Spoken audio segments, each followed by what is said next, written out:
The Barrett .50 caliber rifle gleamed under the fluorescent lights, its massive barrel catching Commander Marcus Webb's eye like a predator in the darkness. But it wasn't the weapon that made his blood run cold. It was the woman polishing it with the practiced ease of someone who'd sent death across impossible distances. Her fingers moved with surgical precision, and when she looked up, her eyes held the weight of 73 confirmed kills. "You're wondering if I'm authorized to be here," she said, her voice barely above a whisper. "The real question is whether you're authorized to know I exist." In that moment, Webb realized he was standing before a ghost, one who'd just shattered every long-range kill record in military history from 247 meters away. Welcome to a story that will challenge everything you thought you knew about elite warfare.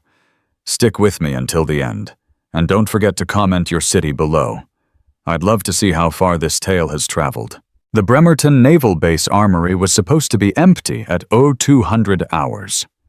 Commander Marcus Webb had come here seeking solitude after another sleepless night, haunted by missions that never made it into official reports.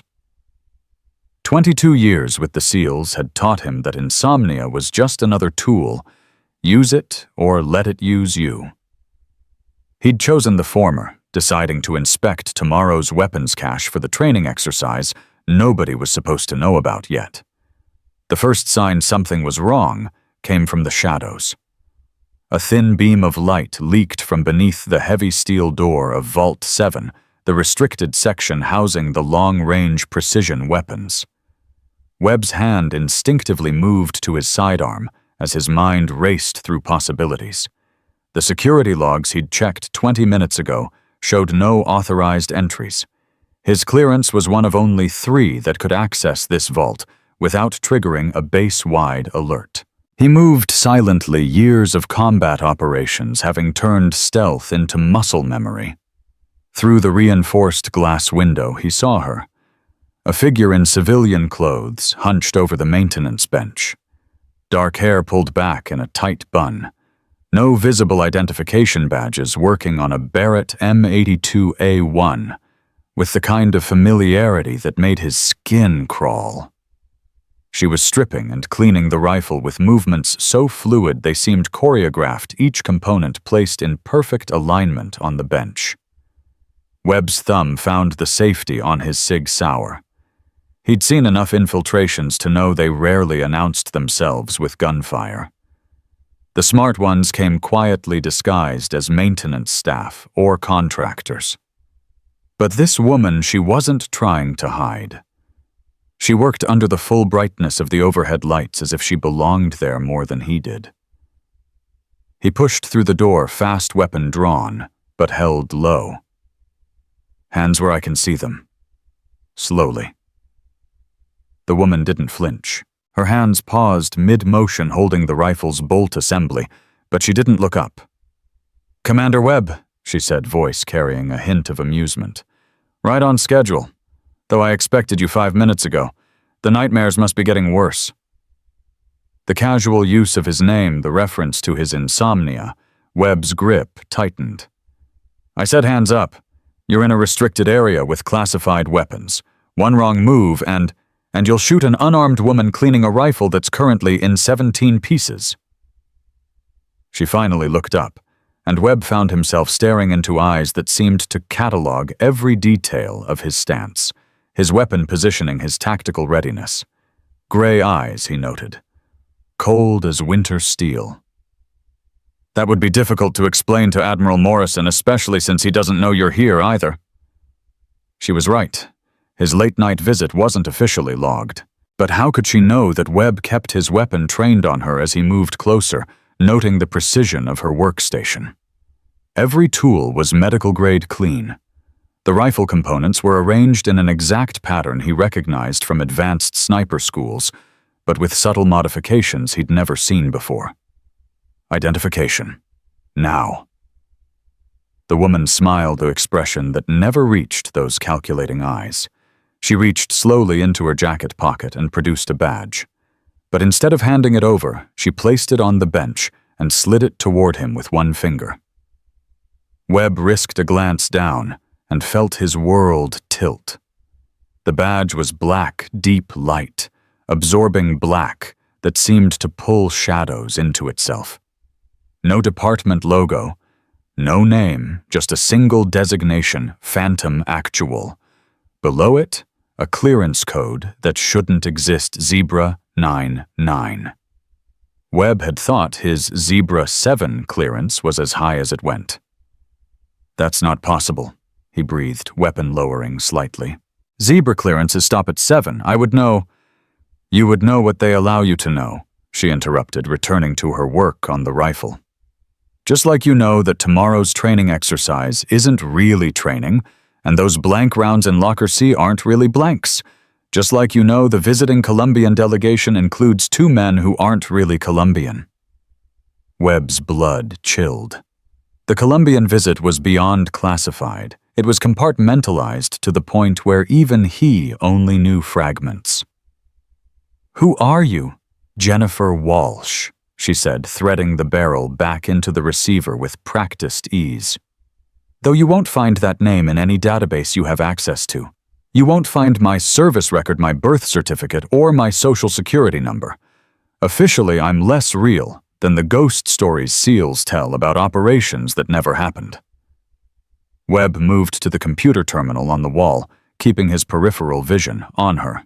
His fingers flew across the keyboard, entering his command codes. The system responded instantly, pulling up personnel records. He typed Walsh Jennifer. No records found. He tried variations, different spellings, partial searches. Nothing. He switched to facial recognition, using the security camera feed. The system scanned her face and returned no match in database. "Satisfied?" Jennifer asked, not looking up from her work. "Or would you like to call this in and explain to base security why you're interrogating someone who doesn't exist about weapons that aren't supposed to be here for a mission that isn't happening?" The trap was elegant. If he called security, he'd have to explain his own unauthorized presence. But more than that, something about her knowledge, her confidence, it suggested a reality operating beyond his understanding. Webb had operated in the shadows for 2 decades, but this woman seemed to exist in a darkness deeper still. "The Barrett," he said, nodding at the rifle. "That serial number ending in 447. It's scheduled for tomorrow's operation." "No," Jennifer corrected. "It was scheduled for tomorrow's operation, until someone realized that at 1,430 meters, with the wind conditions forecast for noon, this particular rifle would throw shots 2 inches right due to a microscopic barrel imperfection that only shows up in specific atmospheric conditions." She held up the barrel to the light, showing him something he couldn't see. 2 inches at that range is the difference between a successful demonstration and an international incident. Webb stepped closer, drawn despite himself. The barrel looked perfect to his trained eye. "How could you possibly know?" "Because 3 years ago this rifle was used in Kandahar. The shot was supposed to eliminate a bomb maker. It went 2 inches right, hit his handler instead. The bomber escaped and killed 17 people the next day." Her voice carried no emotion, just facts. "I know because I was the one who had to take the second shot." The temperature in the room seemed to drop. Webb studied her face, searching for deception, but found only a terrible honesty. "You're saying you were in Kandahar, but there's no record. There's no record of a lot of things." Jennifer interrupted, her hands never stopping their work. "There's no record of the senator's son being extracted from that brothel in Bangkok. There's no record of the nuclear material that almost made it onto a cruise ship in Miami. There's no record of the 17 operations that kept this country from waking up to mushroom clouds or empty cities." She looked up again, meeting his gaze. "And there's no record of the woman who took those shots." Webb's mind raced through the implications. Shadow operations were one thing, he'd run plenty of those. But this suggested something else entirely. An operative, Or perhaps a network of operatives existing completely outside the normal command structure. Ghost soldiers answering to authorities he couldn't even identify. "Prove it," he said finally. "Anyone can make claims. Show me something that proves you are who you say you are." Jennifer's smile returned that same expression that suggested she'd been waiting for this moment. She reached into her jacket again, this time producing a small tablet. Her fingers danced across the screen, entering a code that seemed impossibly long. The screen flickered, then displayed something that made Webb's knees nearly buckle. It was his service record, but not the official one. This contained everything: the missions that were never logged, the kills that were never confirmed, the 3 times he'd been reported KIA, only to reappear weeks later with no explanation.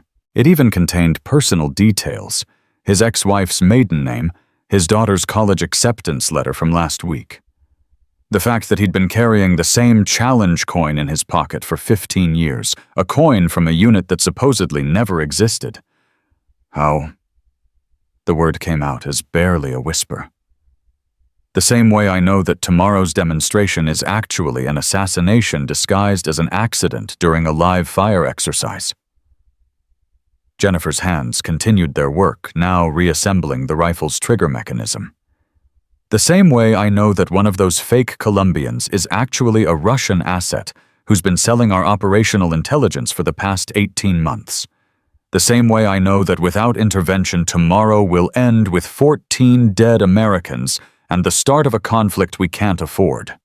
Webb's training screamed at him to arrest her call for backup something. But his instincts, honed by decades of operating in gray zones, told him to listen.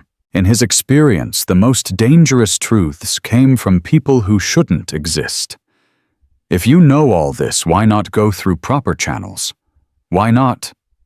"Because the proper channels are compromised." Jennifer cut him off. "Why do you think I'm here at 0200 talking to a SEAL commander who can't sleep instead of going through the Pentagon? 3 of the 5 people who could authorize my mission are under surveillance by the very people we're trying to stop. The 4th is in surgery for a heart attack that wasn't actually a heart attack. The 5th..." She paused, something flickering across her features. "The 5th gave me this assignment 6 hours ago, then put his service weapon in his mouth rather than risk being interrogated about what he knew." The weight of her words settled over the room like a shroud. Webb had seen enough operations go sideways to recognize the pattern. She was describing a conspiracy that had grown like cancer through the command structure, leaving only the shadows as a place to operate.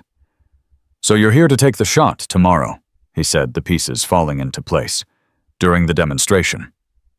"I'm here to do what I always do," Jennifer replied, lifting the now assembled rifle and checking the scope alignment with practiced ease. "I'm here to solve problems from distances that shouldn't be possible, in ways that can't be traced for reasons that will never be acknowledged." She stood up for the first time, and Webb realized she was taller than he'd expected, nearly 6 feet.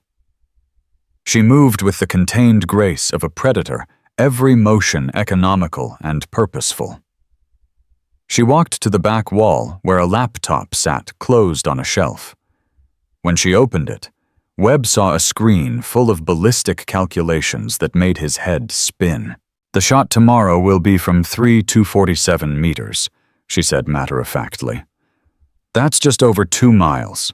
At that distance, the bullet will be in flight for 4.7 seconds. I'll have to account for wind speeds at 7 different altitudes, the Coriolis effect from the Earth's rotation, and the fact that the target will be moving at walking speed along a predetermined route." Webb stared at the calculations. "That's impossible. The longest confirmed kill in history is 3,540 meters, and that was in perfect conditions with multiple attempts. You're talking about 1 shot in variable weather with a moving target." "The longest confirmed kill," Jennifer emphasized the word, "is 3,540 meters. The longest actual kill is 3,851 meters outside Mosul, 2019. No confirmation because the shooter doesn't exist, and neither did the target after the bullet arrived. She pulled up a weather map on the laptop. Tomorrow's conditions are actually favorable. 15-mile-per-hour winds from the southwest, shifting to 12 miles per hour at 2,000 feet. Humidity at 62%, barometric pressure steady at 30.02. The only real challenge will be the thermals rising from the parking lot, but those become predictable after 1,100 hours. Despite himself, Webb found himself drawn into the technical discussion. You'd need a perfect firing position. Where could you even? Water tower 16 degrees north-northwest of the demonstration field, abandoned since the new system was installed in 2018. The ladder's been removed, but the maintenance hatch at the base still opens if you know where the hidden release is. From the top, clear sight lines to the entire field. She pulled up a satellite image that showed the tower's position. Security sweeps ignore it because it's technically off-base property sitting just past the fence line on land owned by a shell company that happens to be a CIA front. The level of preparation was staggering. This wasn't a mission planned in days or weeks. This had been orchestrated over months, possibly years. Webb began to understand that he wasn't just looking at a sniper. He was looking at an entire parallel intelligence structure, operating in shadows he'd never even known existed. "Why are you telling me this?" he asked finally.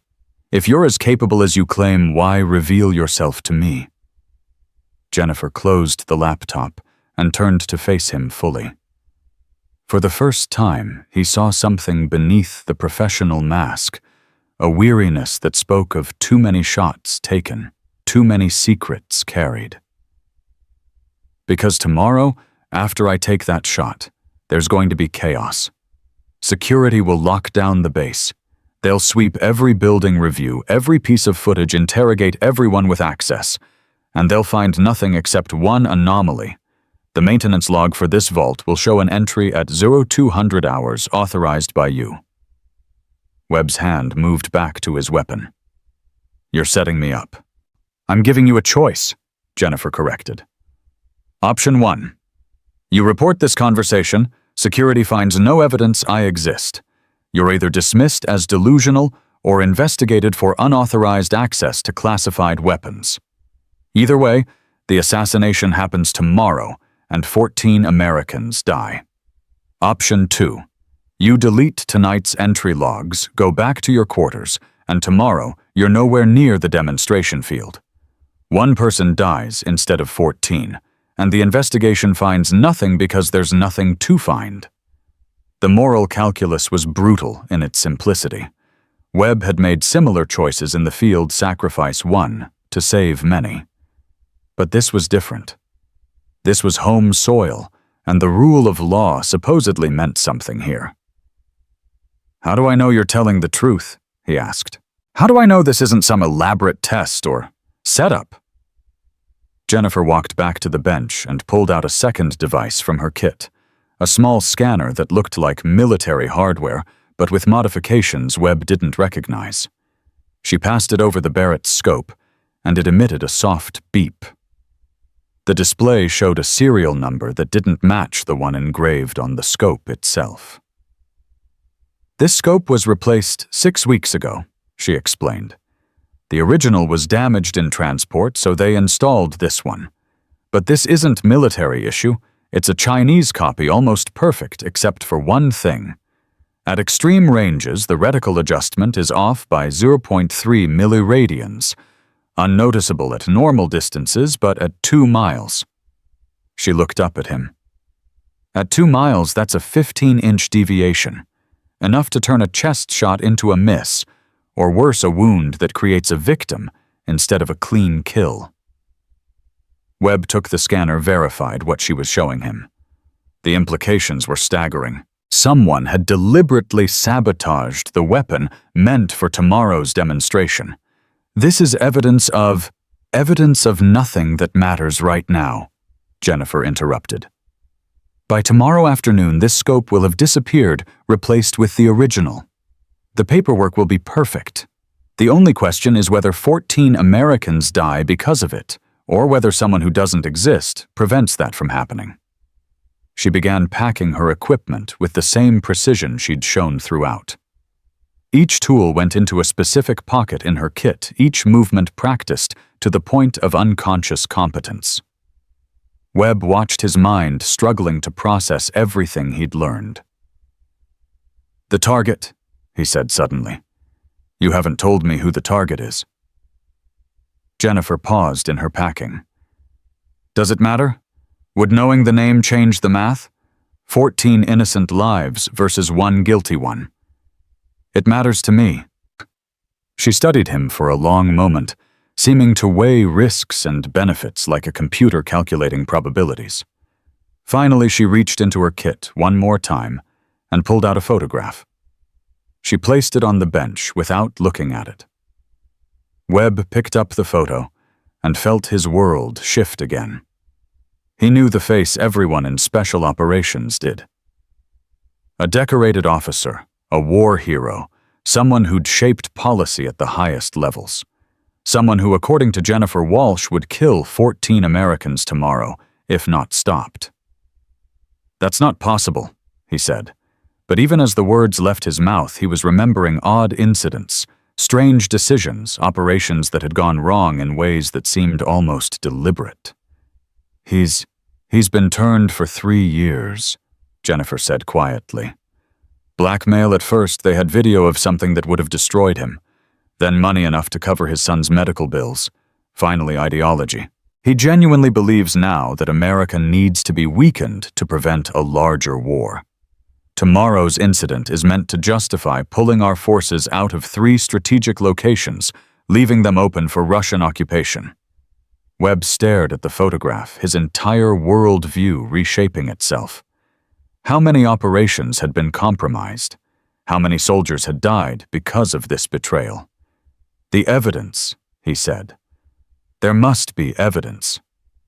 Buried in servers you'll never access, hidden in accounts you'll never trace, protected by people who will never admit they exist." Jennifer finished packing and shouldered her kit. Evidence doesn't matter when the system itself is compromised. That's why people like me exist, to solve problems that can't be solved through proper channels. She moved toward the door, then paused. "Your daughter Sarah.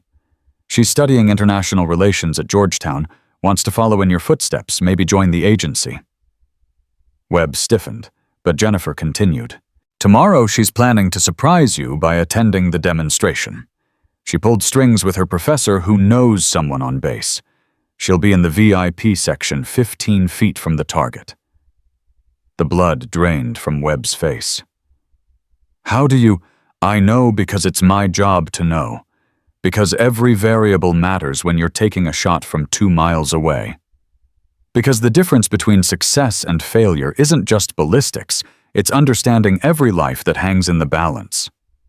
She turned to face him one last time. "Delete the logs, Commander. Go home. Hug your daughter. Let someone who doesn't exist solve a problem that doesn't exist." Webb's phone buzzed. A text from Sarah. "Dad, have a surprise for you tomorrow. Can't wait to see your face." His hands shook slightly as he pocketed the phone.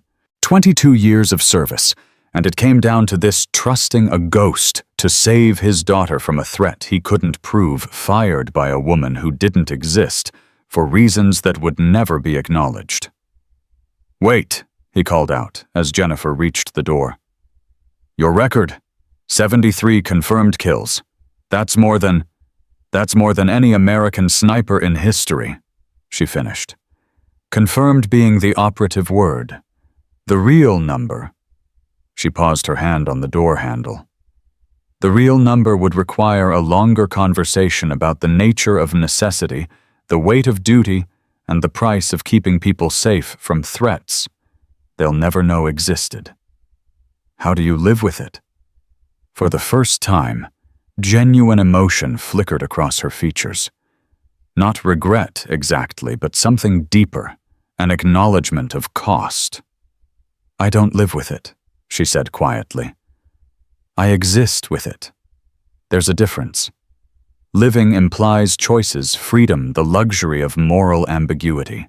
I exist in the spaces between heartbeats, in the pause between breathing out and breathing in the moment, between when the trigger breaks and the bullet finds its home. I am what happens when all other options have failed. She opened the door, then looked back one more time. Oh, and Commander, that challenge coin in your pocket, the one from Task Force 88. Colonel Harrison says hello. He also says you still owe him $20 from that poker game in Fallujah. Before Webb could respond, she was gone, melting into the shadows of the corridor with a silence that seemed supernatural. He stood alone in the vault, surrounded by weapons that suddenly seemed primitive compared to the woman who'd just demonstrated mastery over them. His hands moved almost automatically, deleting the entry logs, wiping the security footage, erasing any trace of the last 45 minutes. As he worked, his mind processed what he'd learned, trying to fit it into his understanding of how the world worked. He thought about the photograph she'd left behind. He'd pocketed it without thinking. A decorated officer who'd sold out his country, who would orchestrate the deaths of 14 people, including Webb's own daughter. The system had failed so completely that only someone operating entirely outside it could prevent catastrophe. As he finished cleaning the digital trail, Webb noticed something else. The Barrett was gone. Jennifer had taken it with her, presumably to prevent the sabotaged scope from being used. In its place sat a different rifle, same model, but with subtle differences only an expert would notice. The serial number ended in 446, not 447. The scope was military issue, properly calibrated.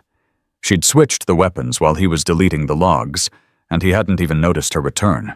On the bench where the rifle had been, she'd left something else. A single .50 caliber round stood on its end like a monument. Around its base, written in pencil so faint he almost missed it, were coordinates 47.7231 deg N, 122.51198 degree W. Webb pulled out his phone and entered the coordinates. They led to a point exactly 247 meters from the demonstration field, the water tower. He pocketed the round and left the vault, ensuring everything looked exactly as it had when he'd arrived. As he walked back through the empty corridors of the base, his footsteps echoing in the silence, he thought about the nature of duty, about the shadows that existed to protect the light.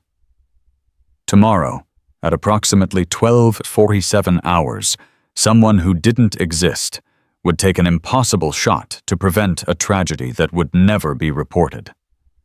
14 people, including his daughter, would go home safe, never knowing how close they'd come to death. A traitor would die from what would be reported as a training accident, and the investigation would find nothing because there would be nothing to find. Webb reached his quarters and sat on his bunk, still holding the .50 caliber round. He thought about Jennifer Walsh, about the weight she carried, the isolation of her existence. 73 confirmed kills, she'd said, but how many unconfirmed? How many times had she stood between disaster and the oblivious public, armed with nothing but skill and the willingness to not exist? He pulled out the photograph again, staring at the face of the man who would die tomorrow. Part of him wanted to warn the target to go through proper channels, to trust the system. But then he thought about Sarah, about her excitement to surprise him, about her standing 15 feet from a man willing to kill her and 13 others to advance a foreign agenda. The choice, when stripped of everything else, was simple. Webb stood and walked to his computer. He had work to do, alibis, to establish presence, to maintain far from the demonstration field. He would play his part in this shadow play, becoming another person who knew nothing about something that never happened. As he worked, he found himself thinking about the water tower, about the impossible shot that would be taken from there. 247 meters. In his entire career, he'd never even attempted a shot from half that distance. The calculations alone would be staggering. Wind drift bullet drop, the Earth's rotation thermal variations, humidity effects on air density. And she would have one chance, one trigger pull to prevent 14 deaths. He thought about her hands on the rifle, the practiced ease of her movements. How many hours of training did it take to reach that level? How many rounds fired in practice for each one that counted? Or perhaps for someone like Jennifer Walsh, practice and reality had long since merged into a single, continuous existence of preparation and execution. His secure phone rang, jolting him from his thoughts. The caller ID showed Admiral Morrison. "Webb, you awake?" The Admiral's voice was tight with stress. "Yes, sir. Couldn't sleep." "Good. I need you at the demonstration tomorrow. Full dress uniform. The Colombians specifically requested Senior SEAL presence, and you're it." Webb's blood chilled. This wasn't part of the plan. If he was at the demonstration. "Sir, I actually have non-negotiable commander, 1200 hours sharp, VIP section. Your daughter pulled some strings to attend, might as well make it a family moment." The line went dead. Webb stared at the phone, understanding flooding through him. This was why Jennifer had revealed herself. She'd known this call was coming, known he would be forced to attend, known he would be standing in the kill zone with his daughter. She hadn't been giving him a choice about deleting the logs. She'd been telling him he would be there, would watch it happen, would be part of the chaos afterward. And he would have to play his part perfectly, showing surprise and confusion like everyone else, even as he knew exactly what had happened and why. He walked to his window and looked out at the base, quiet in the pre-dawn darkness. Somewhere out there, Jennifer Walsh was positioning herself, preparing for a shot that would test the very limits of what was physically possible.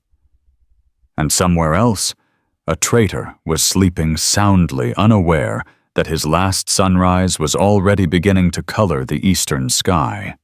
Webb returned to his desk and opened a new file, beginning to type up routine paperwork that would establish his normal activities for the morning. As he typed, he found himself thinking about the nature of heroism. The SEALs had their motto, "The only easy day was yesterday." But Jennifer Walsh seemed to operate under something even starker. The only easy choice is the one you never have to make. She had chosen to not exist, to live in the shadows so completely that even other shadows didn't know she was there. She had chosen to carry the weight of kills that would never be confirmed, of lives saved, that would never be acknowledged. She had chosen to be the person who did what was necessary when all other options had failed. And tomorrow, today, now, Webb realized, as he checked the clock showing 0347, she would take a shot that shouldn't be possible to stop a tragedy that couldn't be prevented any other way.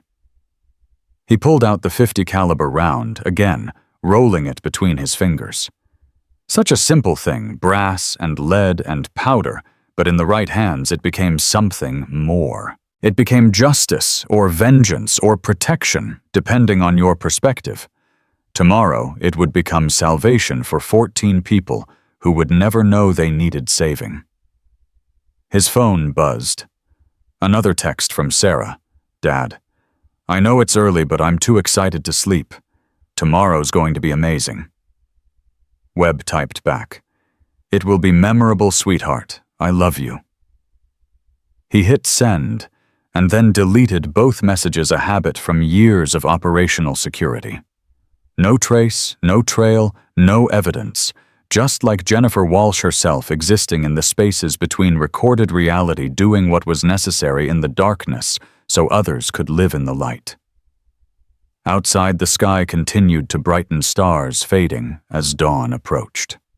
Somewhere, a woman who didn't exist was beginning her final preparations. And somewhere else, A clock was counting down to 12:47 hours, when physics and skill would combine to create an impossibility that would save 14 lives. Webb closed his eyes and tried to find sleep, knowing it would elude him. In a few hours, he would put on his dress uniform and stand with his daughter in the VIP section. He would watch dignitaries and officials, including a traitor who thought his plan was perfect. He would seem surprised when chaos erupted, when security swarmed, when questions were asked that would never be answered. But first he would wait through these dark hours, holding the weight of knowledge that couldn't be shared, carrying the burden of trust placed in him by a ghost. He thought again of Jennifer's words. "I exist in the spaces between heartbeats." Tomorrow, in one of those spaces, she would squeeze a trigger.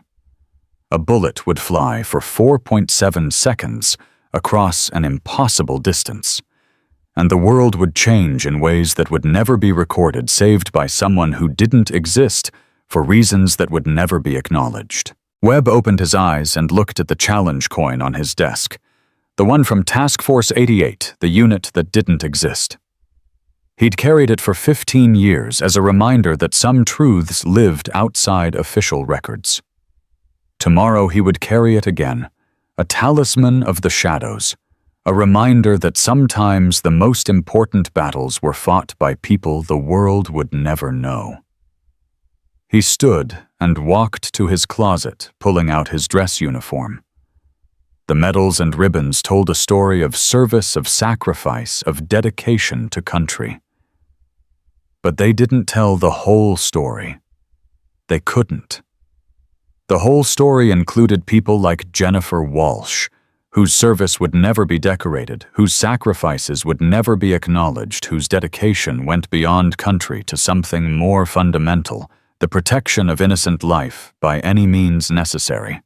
As he hung the uniform ready for the morning, Webb made a decision. After tomorrow, after the chaos had settled, and the investigation had found nothing, he would look deeper. He would use his clearances, his contacts, his understanding of the shadow world to learn more about the ghost soldiers, the ones who didn't exist. Not to expose them, never that, but to understand them, to perhaps find ways to support them from within the system.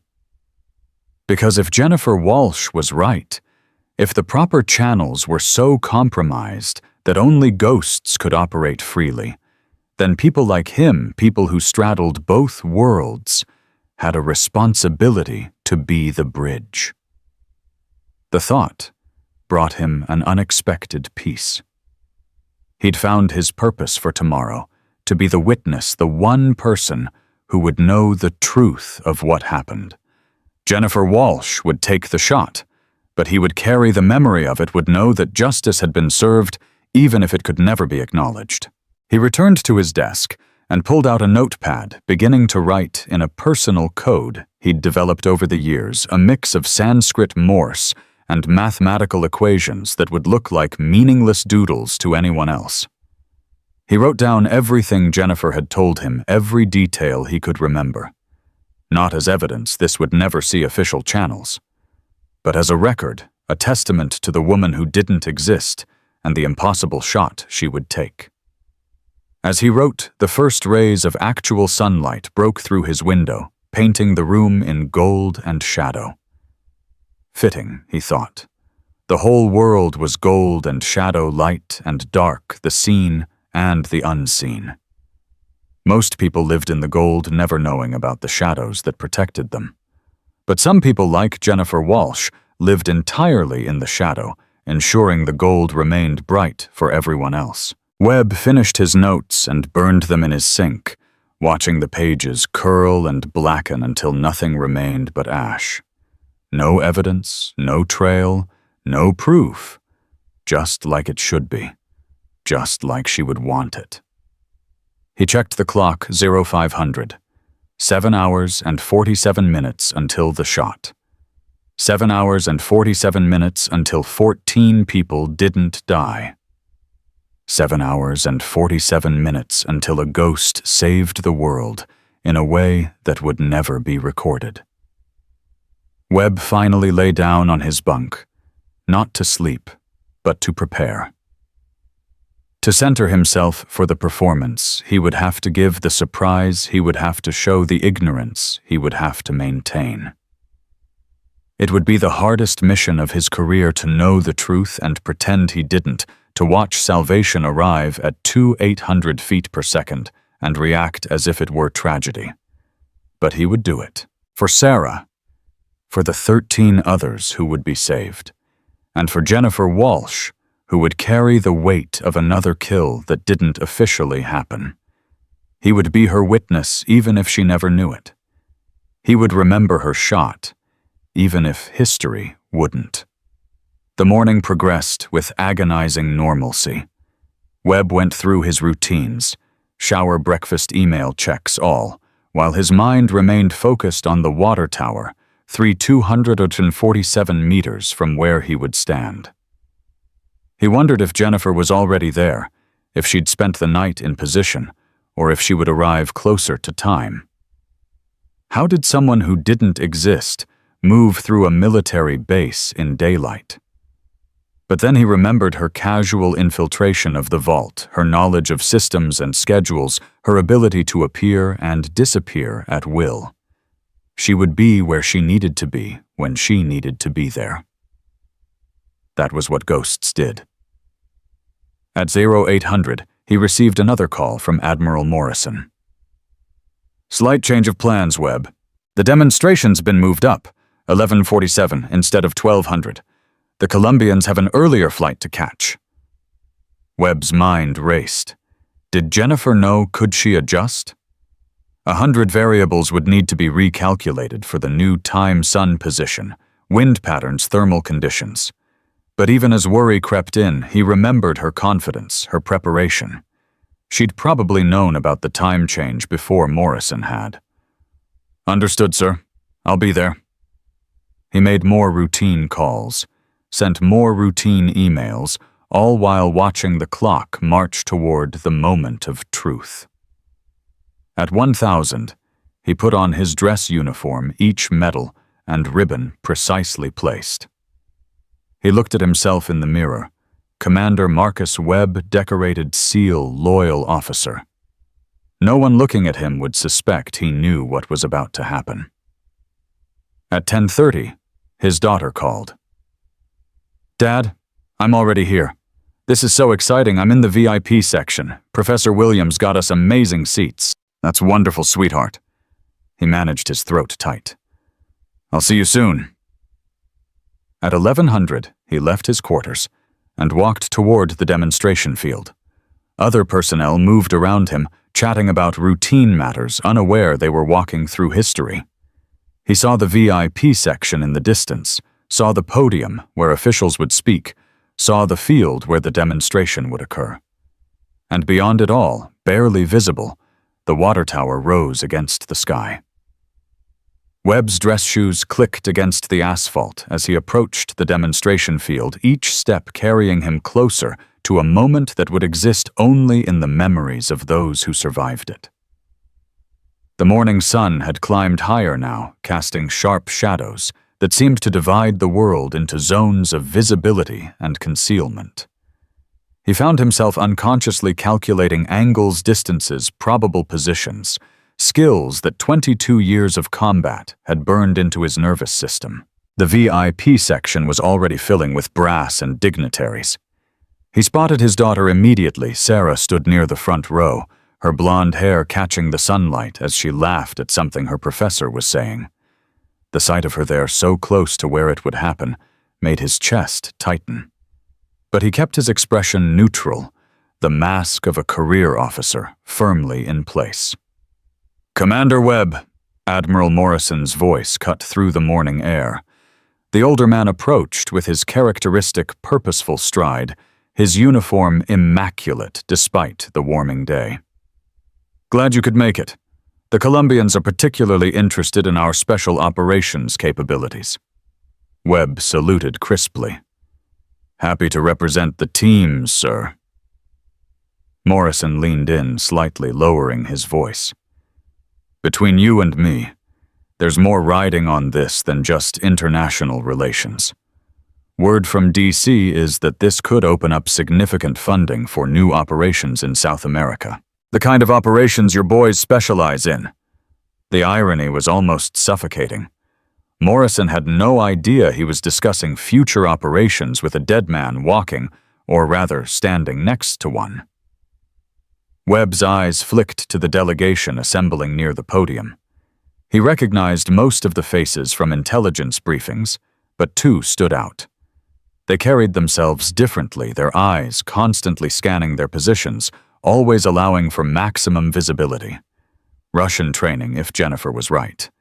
And Jennifer was always right. "Dad," Sarah's voice broke through his analysis. She practically bounced over to him, her excitement infectious to everyone but Webb, who knew what that excitement would turn to in exactly, he checked his watch, 37 minutes. "Hey, sweetheart." He hugged her, perhaps holding on a moment longer than usual. She didn't notice, too, caught up in the moment. "Can you believe Professor Williams got us in here? This is like actual military history happening right now." If only she knew how right she was. Webb forced a smile. "It's definitely something special. Where are you sitting?" "Right there." She pointed to the third row of the VIP section. "Professor Williams knows Colonel Patterson from their time at the War College. We're like 15 feet from where the Secretary of Defense will be standing." 15 feet. Just as Jennifer had said. Webb's eyes tracked from Sarah's seat to the podium, then out across the demonstration field to the distant tree line. Somewhere beyond that, past buildings and fences and carefully maintained clear zones, a water tower stood waiting. And somewhere on that tower, a woman who didn't exist was making final adjustments to a rifle that would send death across an impossible distance. The crowd continued to grow. Webb recognized faces from various commands, civilian contractors, even a few journalists who'd been granted special access. They all moved and mingled with the casual ease of people who believed the world operated according to predictable rules, that violence was something that happened elsewhere to other people. Colonel Patterson took the podium for a sound check, his voice booming across the field. "Testing 1, 2. The speaker squealed briefly, then settled. Webb watched Patterson's movements, noting how he favored his left leg slightly, an old injury from Iraq that hadn't quite healed right. Every detail mattered now. Every person was a potential variable in an equation that would resolve in blood. A hand touched his shoulder. Webb turned to find Chief Petty Officer Reynolds, one of his senior NCOs. "Commander didn't expect to see you here. Thought you were taking a personal day." "Change of plans," Webb replied, noting the slight bulge under Reynolds' left arm. Sidearm, probably a Glock 19. Standard for security details. "You pulling security?" "Perimeter team," Reynolds confirmed. "Though between you and me, it's overkill. We've got 3 circles of security metal detectors at every entrance and aerial surveillance. A mosquito couldn't get in here without us knowing." Webb almost laughed at the absurdity. All that security focused inward, protecting against threats that would come close. None of it would matter against someone firing from 2 miles away, someone who'd calculated every variable down to the rotation of the Earth itself. He excused himself from Reynolds and moved through the crowd, positioning himself where he could see both the podium and his daughter. The target he still couldn't think of the man by name, even though the photograph burned in his memory stood near the Colombian delegation, playing his part perfectly. He smiled, shook hands every inch the dedicated officer. Webb wondered if traitors felt guilt, or if betrayal became easier with practice, like any other skill. At 11:22, Webb felt his phone vibrate. A text from an unknown number. "Wind shifted. 2 degrees east, adjusting." His blood chilled. Jennifer. Somehow she had his number, was feeding him information he couldn't use, couldn't acknowledge. He deleted the message immediately, but the knowledge remained. She was there watching, calculating, preparing. The ghost was in position. The demonstration was scheduled to begin with a presentation on joint operations, followed by a live fire exercise showing SEAL capabilities. Webb knew the script, he'd helped write parts of it, but now every element took on new meaning. The timing of each segment, the positions of key personnel, the moments when attention would be focused elsewhere. Jennifer would have studied all of it, would have found the perfect moment when chaos would provide cover. Secretary of Defense Hartman arrived at 11:28, his security detail fanning out with practiced efficiency. Webb watched them establish their positions, noted their fields of fire, their communication protocols.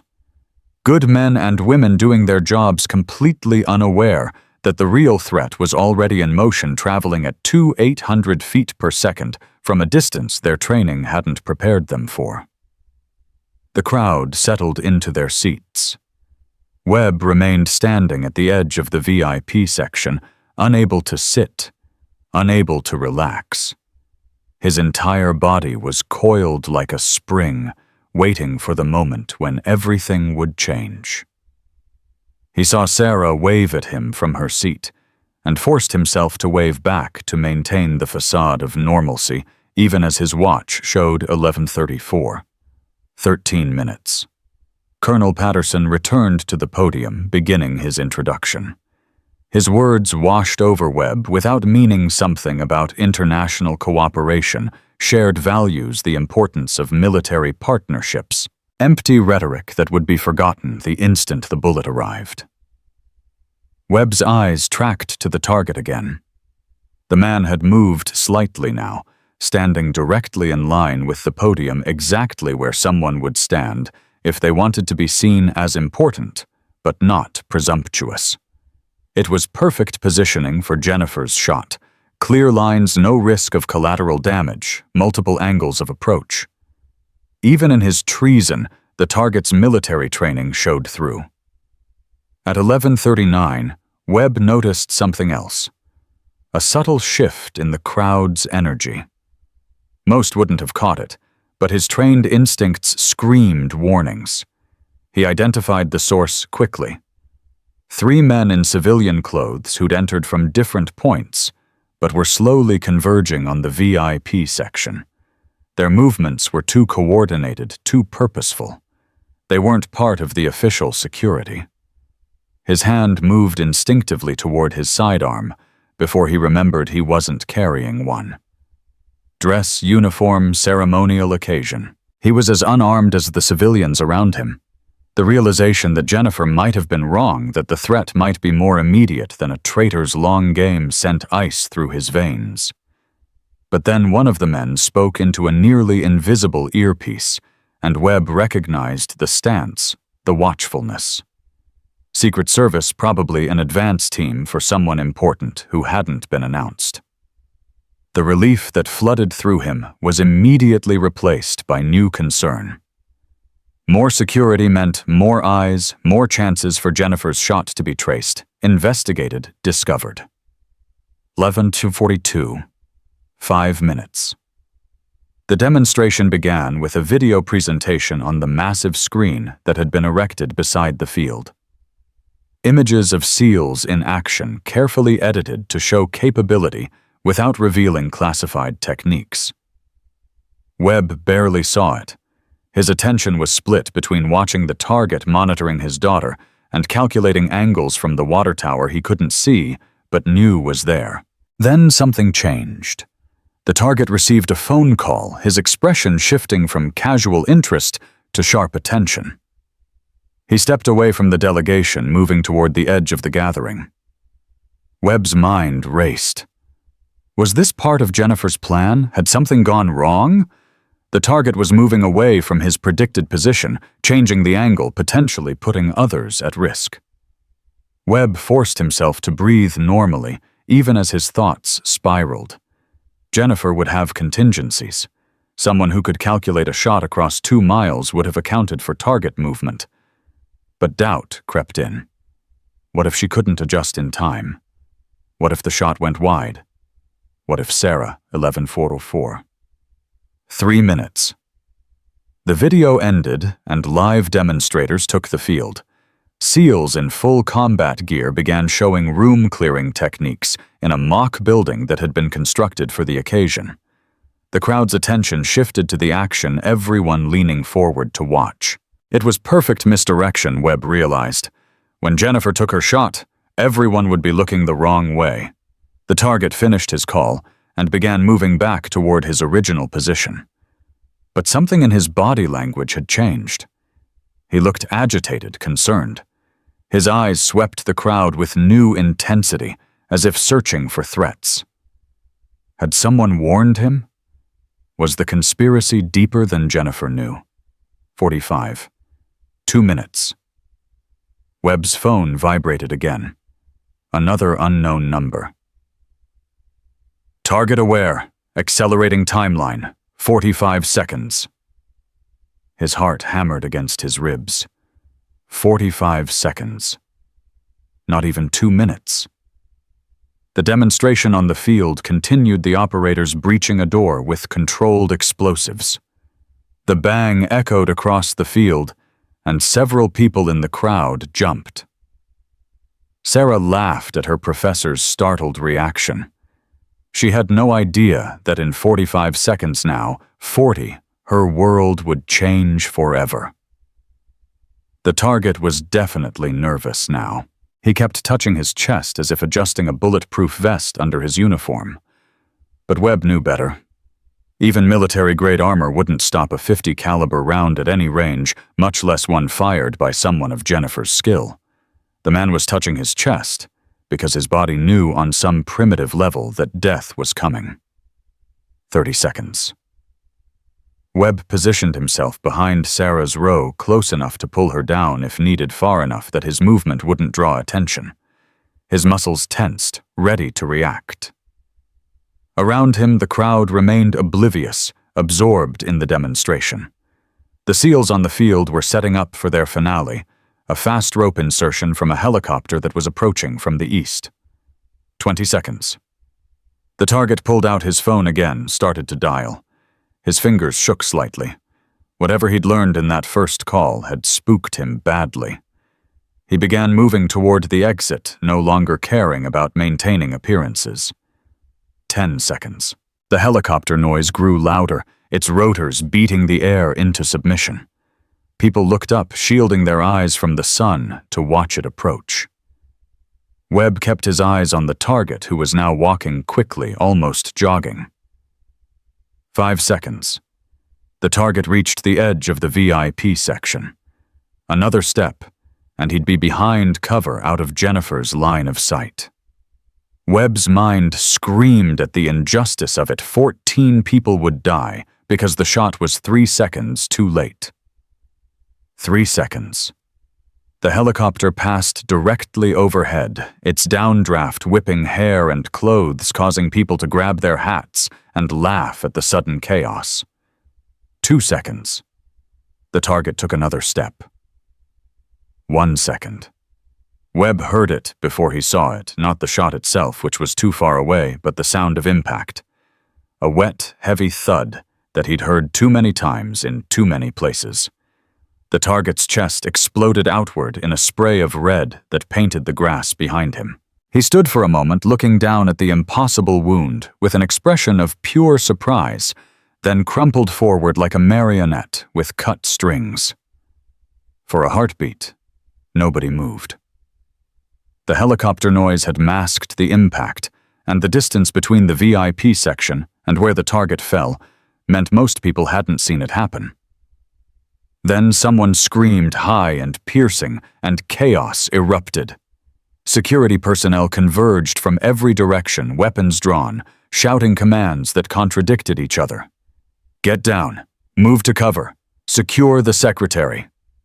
The crowd panicked, some dropping to the ground, others running, creating a human storm of confusion. Webb grabbed Sarah, pulling her down behind the row of chairs. "Stay low," he shouted over the noise, his training taking over. She was crying, asking what happened, but he couldn't answer, had to maintain his ignorance. "Sniper!" someone yelled. "We have a sniper!" The helicopter pilot, not understanding what was happening, started to descend toward the designated landing zone. Security personnel waved frantically for him to abort to get away. The SEALs on the field had gone prone, weapons out, scanning for threats they couldn't locate. Webb risked a look toward where the target had fallen. Medical personnel were already there, but their movements were perfunctory. No one survived a center mass hit from a .50 caliber round.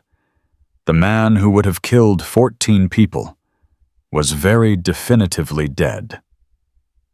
"Lockdown!" Colonel Patterson's voice boomed over the speakers. "Full base lockdown, nobody moves." But it was too late for organized response. The crowd was already scattering despite security's attempts to contain them. Parents grabbed children, officials dove for cover, and in the chaos, Webb knew that Jennifer was already gone. She'd probably been moving the instant the bullet left the barrel, disappearing into whatever shadows had brought her here. "Dad, what's happening?" Sarah's voice was small, terrified. Webb held her close, feeling the tremors running through her body. "I don't know, sweetheart, but we're safe. Security will handle it." Even as he said it, he watched the security forces trying to determine where the shot had come from.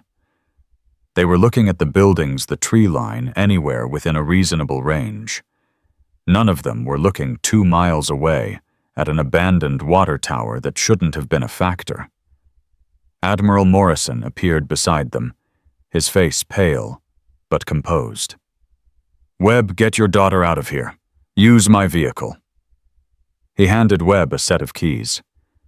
"Go out the north gate. Security will be focused elsewhere." Webb nodded, grateful for the excuse to leave. He helped Sarah to her feet, keeping her close, shielding her from the sight of the body.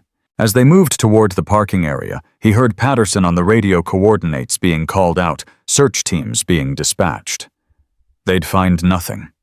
Jennifer Walsh didn't exist, and ghosts didn't leave evidence. The Admiral's SUV was exactly where Morrison had said it would be.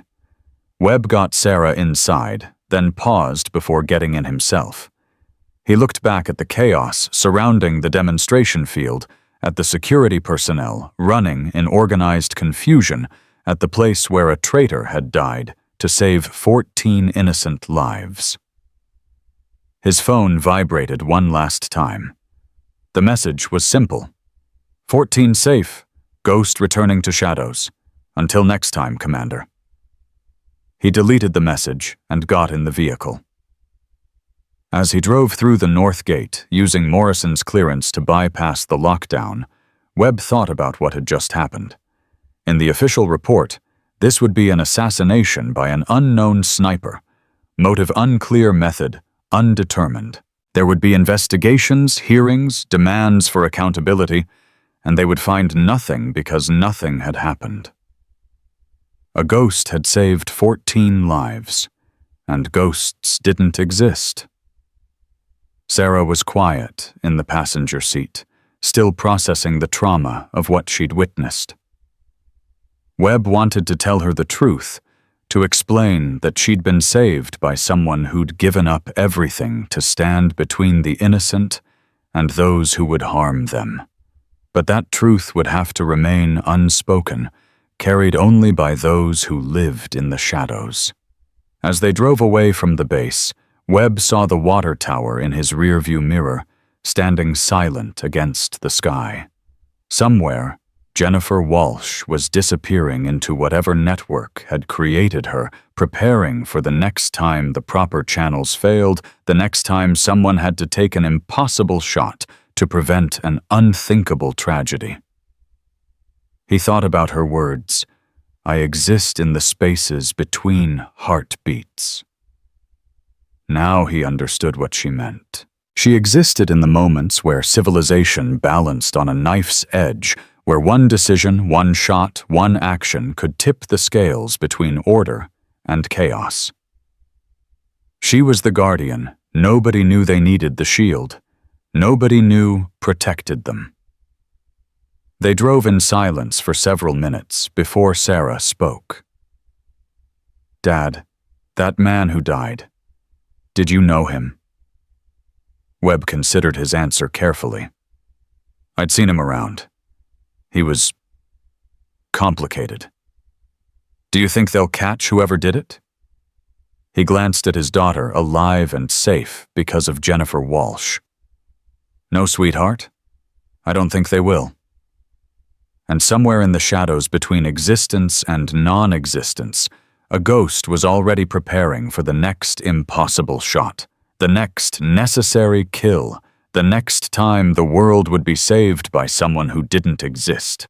The road stretched ahead, leading away from chaos toward the normal world, where people lived unaware of the darkness that protected them. Webb drove on, carrying the weight of truth that could never be shared, grateful for the ghost who'd made this drive possible.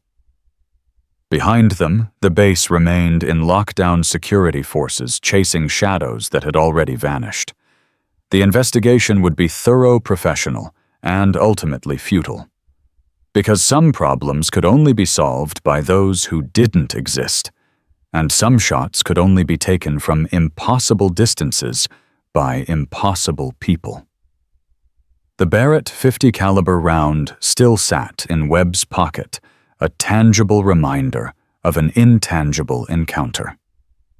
He would keep it, he decided, not as evidence, but as a talisman. A reminder that somewhere out there, Jennifer Walsh continued her lonely vigil, one impossible shot at a time. The sun was beginning its descent toward afternoon, painting the sky in shades of gold and crimson. It was beautiful, peaceful, nothing like the chaos they'd left behind. Webb wondered if Jennifer ever got to see peaceful moments, or if her existence was one continuous preparation for the next necessary violence. His phone rang, his official phone this time. Admiral Morrison. "Webb, where are you? Just got Sarah to safety, sir. Using your vehicle as ordered." "Good, good." Morrison paused. "Hell of a thing.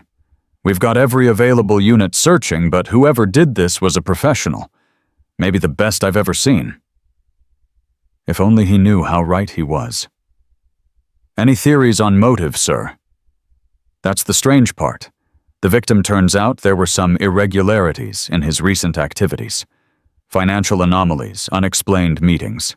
CIA is taking over the investigation." Webb felt a grim satisfaction.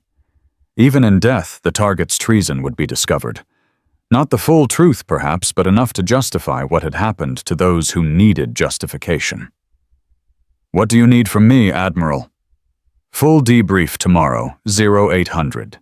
Until then, keep your daughter safe and stay available." "Understood, sir." He ended the call and glanced at Sarah. She'd stopped crying, but her face was pale, her hand still shaking slightly.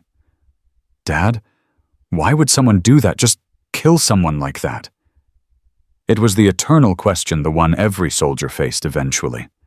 Webb chose his words carefully. "Sometimes, sweetheart, there are threats we can't see, dangers we don't know about. And sometimes someone has to make impossible choices to keep others safe. But how do they live with it? The person who pulled that trigger." Webb thought of Jennifer's gray eyes, the weight they carried, the burden of existing without truly living. I don't know if they do live with it. Maybe they just exist with it. Do what's necessary because someone has to. Sarah was quiet for a moment, processing. Then, that's horrible. To have to be that person. Yes, Webb agreed, thinking of a ghost sitting alone on a water tower, calculating wind speeds and watching death arrive through a scope. Yes, it is. They drove on through the afternoon, leaving the base and its chaos behind. But Webb knew he would never truly leave it behind. He'd been given a glimpse into a deeper darkness, shown the true price of security. Somewhere, Jennifer Walsh was paying that price, one shot at a time, one death at a time, one piece of her humanity at a time. His phone buzzed with news alerts. Assassination at Naval Base. Military officer killed by sniper. Base on lockdown as manhunt continues. The media was already spinning the story, creating narratives from incomplete information. None of them would come close to the truth. Webb turned off the alerts. The truth wasn't for public consumption. The truth was that 14 people were alive because someone who didn't exist had taken an impossible shot. The truth was that the system had been saved by someone operating entirely outside it. The truth was that ghosts were real, and they carried rifles, and they stood watch in the darkness, so others could live in the light. As they turned onto the highway that would take them home, Webb made a mental note to check the water tower tomorrow after his debrief. He knew he wouldn't find anything. Jennifer was too professional for that.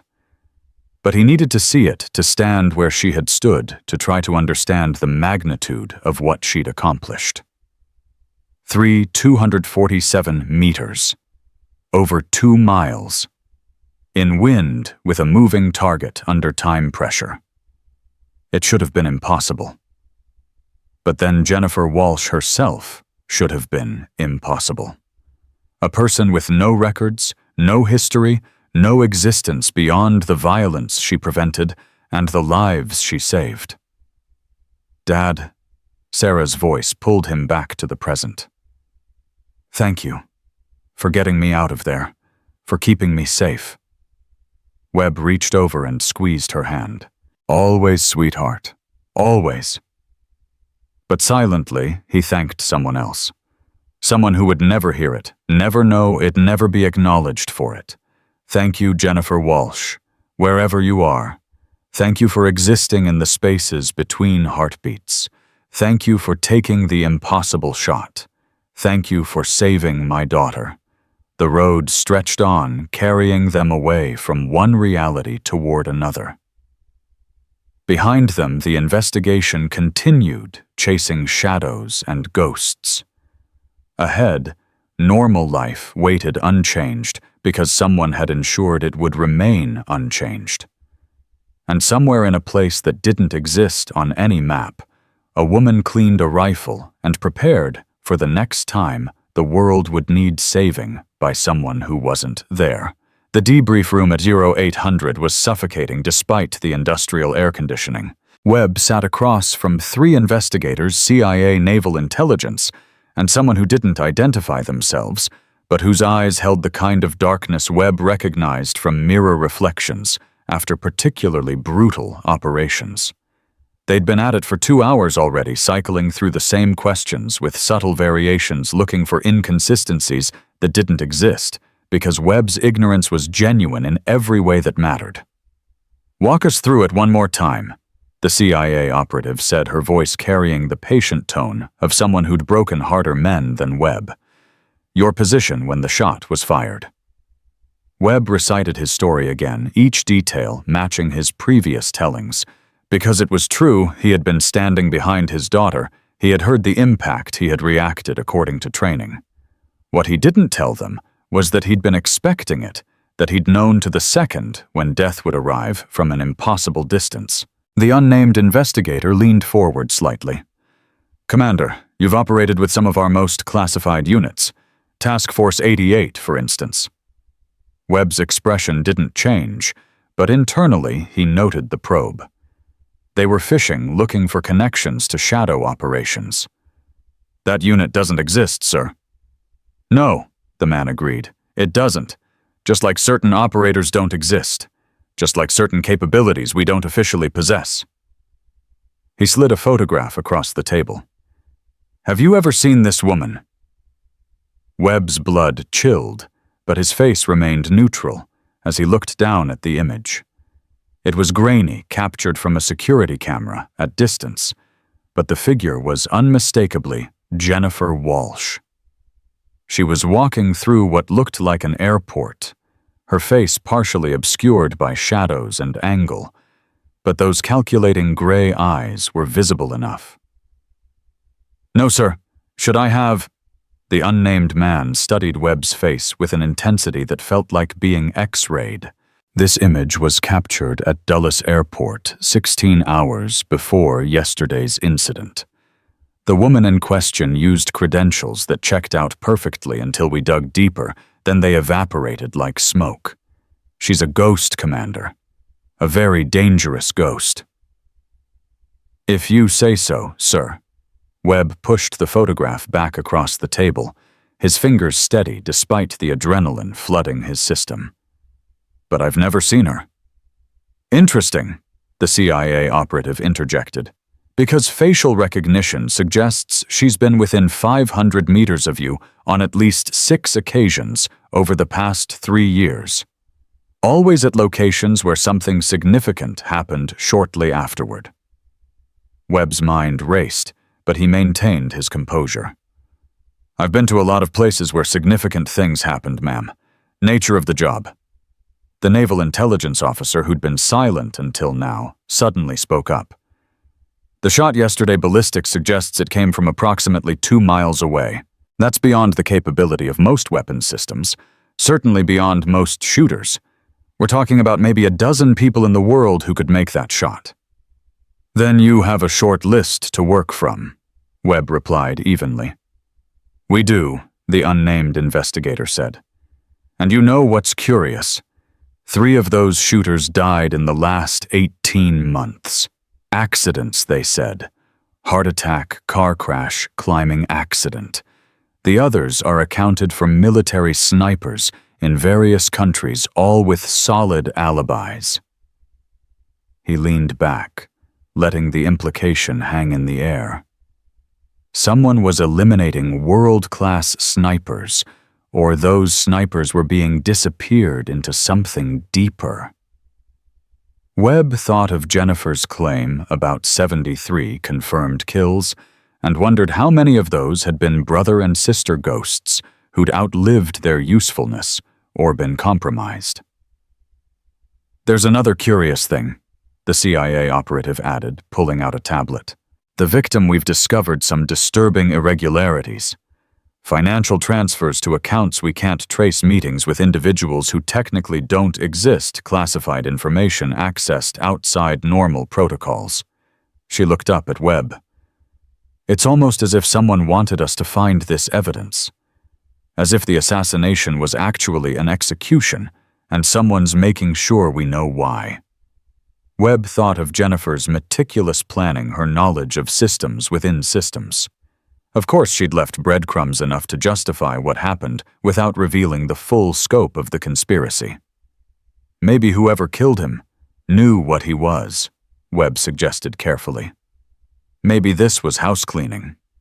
The 3 investigators exchanged glances, a silent communication that told Webb he'd touched on something they'd already considered. "House cleaning," the unnamed man repeated slowly. "That's an interesting choice of words, Commander. It implies an inside job. It implies someone with access to information that should be impossible to obtain." Before Webb could respond, the door opened and Admiral Morrison entered, his face grim. "This interview is over." The CIA operative started to protest, but Morrison cut her off. "Naval personnel on naval property during a naval exercise. This is our jurisdiction until formally transferred. Commander Webb has been more than cooperative, and he has duties to attend to it." The unnamed investigator stood slowly, his eyes never leaving Webb's face. "This isn't over, Commander. Ghosts always leave traces even if they're just shadows of shadows, and we're very good at following shadows." He left without another word, the other 2 investigators gathering their materials and following. When the door closed, Morrison turned to Webb with an expression that suggested he knew more than he should. "Walk with me, Commander." They left the building and moved across the base, Morrison leading them away from buildings and potential surveillance. When they were standing in the middle of an empty parade ground, the Admiral finally spoke. "I received a call this morning. Very high level. So high that the person technically doesn't exist in any organizational chart I have access to." He paused, choosing his words carefully. They suggested that pursuing certain lines of investigation would be counterproductive, that some problems are best solved by solutions we don't acknowledge. Webb remained silent, sensing that Morrison was feeling his way through dangerous territory.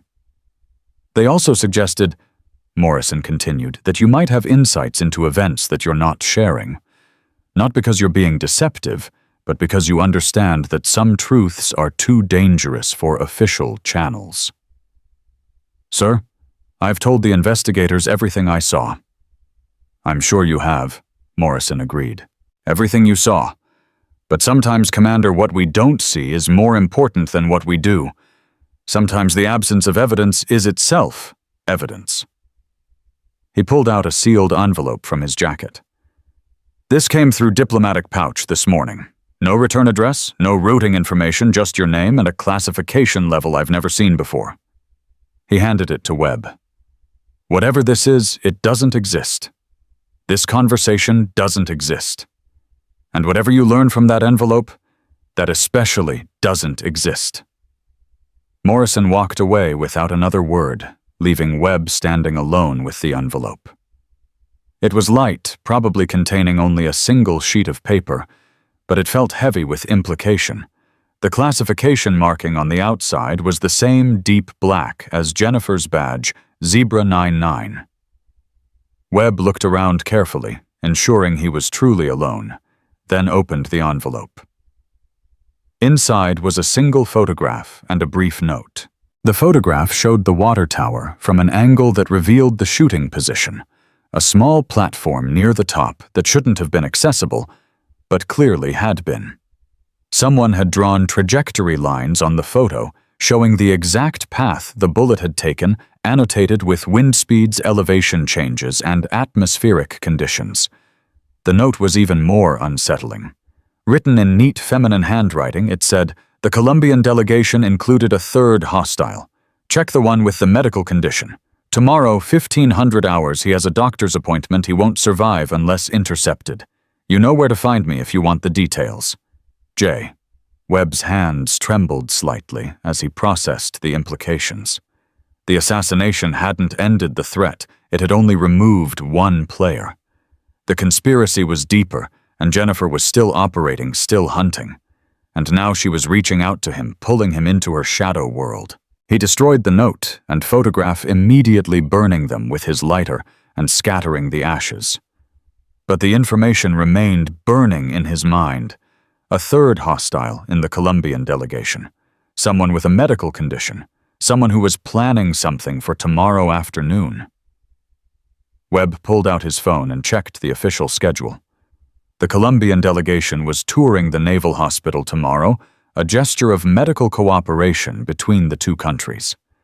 One of them, Deputy Minister Carlos Mendoza, was scheduled for a consultation about a chronic heart condition. The appointment was at 1500 hours. The trap was elegant in its simplicity. Get a hostile asset into the hospital under medical pretense, and suddenly they had access to vulnerable personnel, medical records, drug supplies that could be weaponized. Or perhaps the consultation was cover for something else, a meeting, an exchange, an activation of some dormant threat. Webb wrestled with his options. He could report the threat through official channels, but that would require explaining how he knew about it. He could ignore it, but that would make him complicit if people died. Or he could do what Jennifer seemed to be suggesting, step into the shadows himself, become part of the solution that didn't exist. His secure phone rang. It was Reynolds, his senior NCO. "Commander, we have a situation. Someone breached the armory last night during the lockdown chaos. Nothing's missing, but..." He paused. "Sir, they left something behind." "What kind of something? You need to see it yourself, sir." "Armory 7. Webb's blood ran cold. Armory 7 was where he'd first encountered Jennifer. He made his way there quickly, finding Reynolds standing outside with 2 guards. "I've kept it restricted, sir. Figured you'd want to see it first." Webb entered alone, his eyes immediately drawn to the maintenance bench where Jennifer had cleaned the Barrett. Sitting there was a single item, a chess piece. A black queen carved from what looked like obsidian. Beside it was a small card with GPS coordinates. He memorized the coordinates, then pocketed both items. "Reynolds logged this as a false alarm. Someone left training equipment behind." "Sir, that's an order, Chief." Reynolds nodded slowly, understanding that he was being asked to not understand. Webb left the armory and input the coordinates into his phone. They led to an abandoned warehouse in the industrial district 15 minutes from the base. Every instinct screamed that this was a trap, but he knew it wasn't not the kind he was trained to avoid anyway. This was an invitation into Jennifer's world, a chance to understand the scope of what was happening. He signed out a vehicle, logging his destination as personal errand, and drove toward the coordinates. The warehouse district was mostly empty decades of economic downturn, having left it a ghost town of rusted metal and broken windows. The building Jennifer had indicated was slightly less decrepit than its neighbors, suggesting maintenance that wasn't immediately obvious. Webb parked a block away and approached on foot, his sidearm loose in its holster. The main door was locked, but a side entrance stood slightly ajar. He pushed through carefully, his eyes adjusting to the dim interior. "You came," Jennifer's voice emerged from the shadows. "I wasn't certain you would." She stepped into view dressed differently than before, tactical pants and a fitted black shirt that revealed the lean muscle of someone who treated their body as a weapon. Her gray eyes studied him with the same calculating intensity he remembered. "You're taking a risk contacting me," Webb said. "The investigators are already sniffing around connections." "They always do," Jennifer replied, moving to a table where multiple laptops and surveillance equipment were arranged. "It's part of the dance.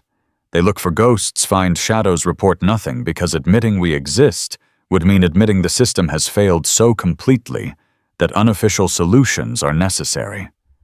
She pulled up surveillance footage on one of the screens, the Naval Hospital, multiple angles. "Carlos Mendoza isn't who he claims to be. He's FSB deep cover for 15 years. Tomorrow's consultation is actually a dead drop. He's passing architectural plans of 3 naval installations to a handler posing as a cardiac specialist." "How could you possibly know that?" Jennifer smiled slightly. "Because I've been tracking the handler for 6 months. He's responsible for 7 intelligence breaches, 3 dead assets, and 1 very nervous senator who doesn't know his chief of staff is compromised." She pulled up more files. Photographs, documents, communication intercepts. The depth of intelligence was staggering beyond even what Webb had seen in his most classified briefings.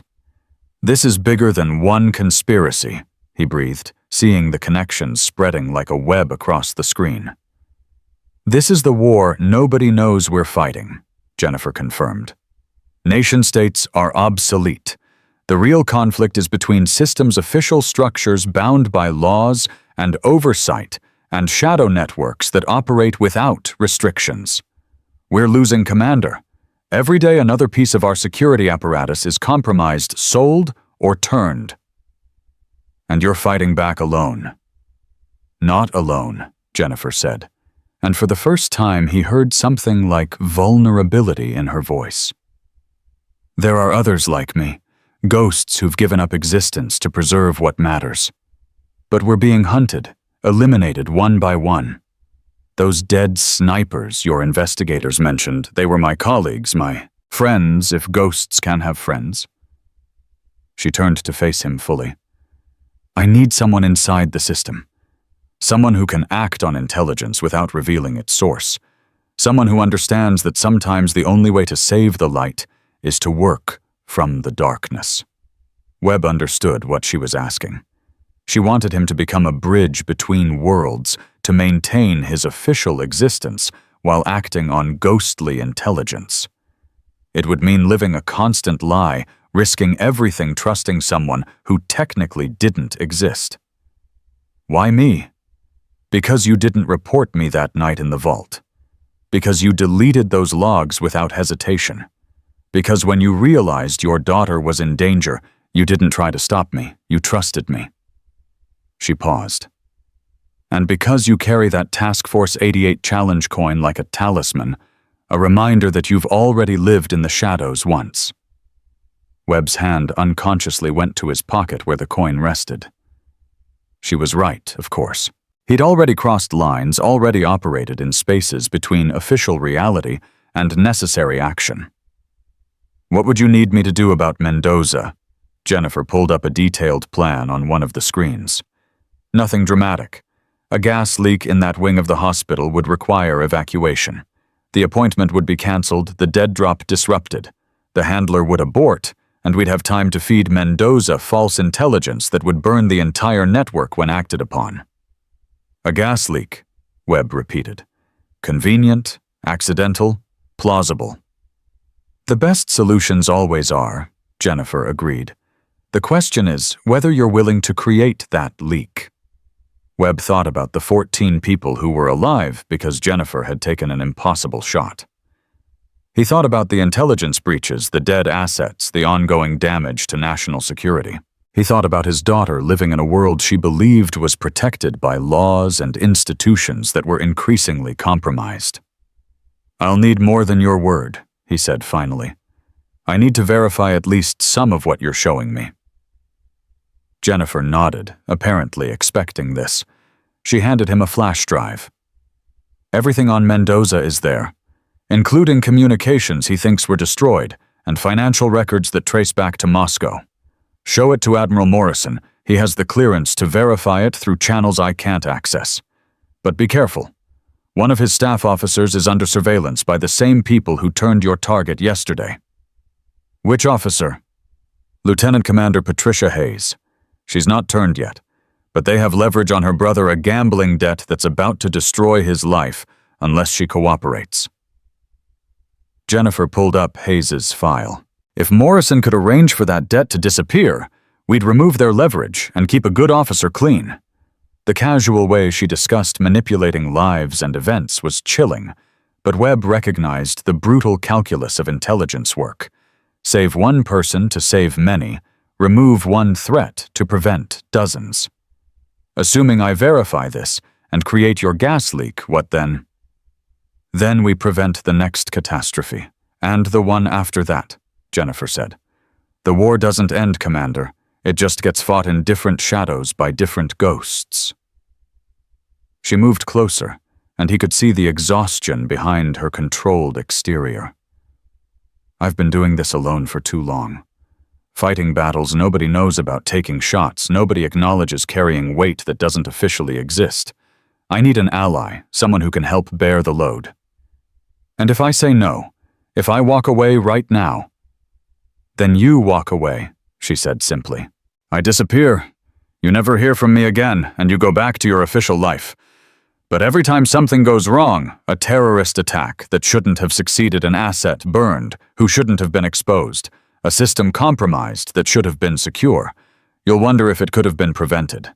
You'll wonder if someone operating in the shadows could have stopped it. It wasn't a threat, just a statement of fact. Webb knew she was right. He'd already seen too much, knew too much. He couldn't go back to believing the system worked the way it was supposed to. The water tower, he said suddenly. How did you make that shot? Really make it? The conditions were impossible. For the first time, Jennifer's controlled mask slipped, completely revealing something raw and human underneath. I didn't make it the first time, she admitted.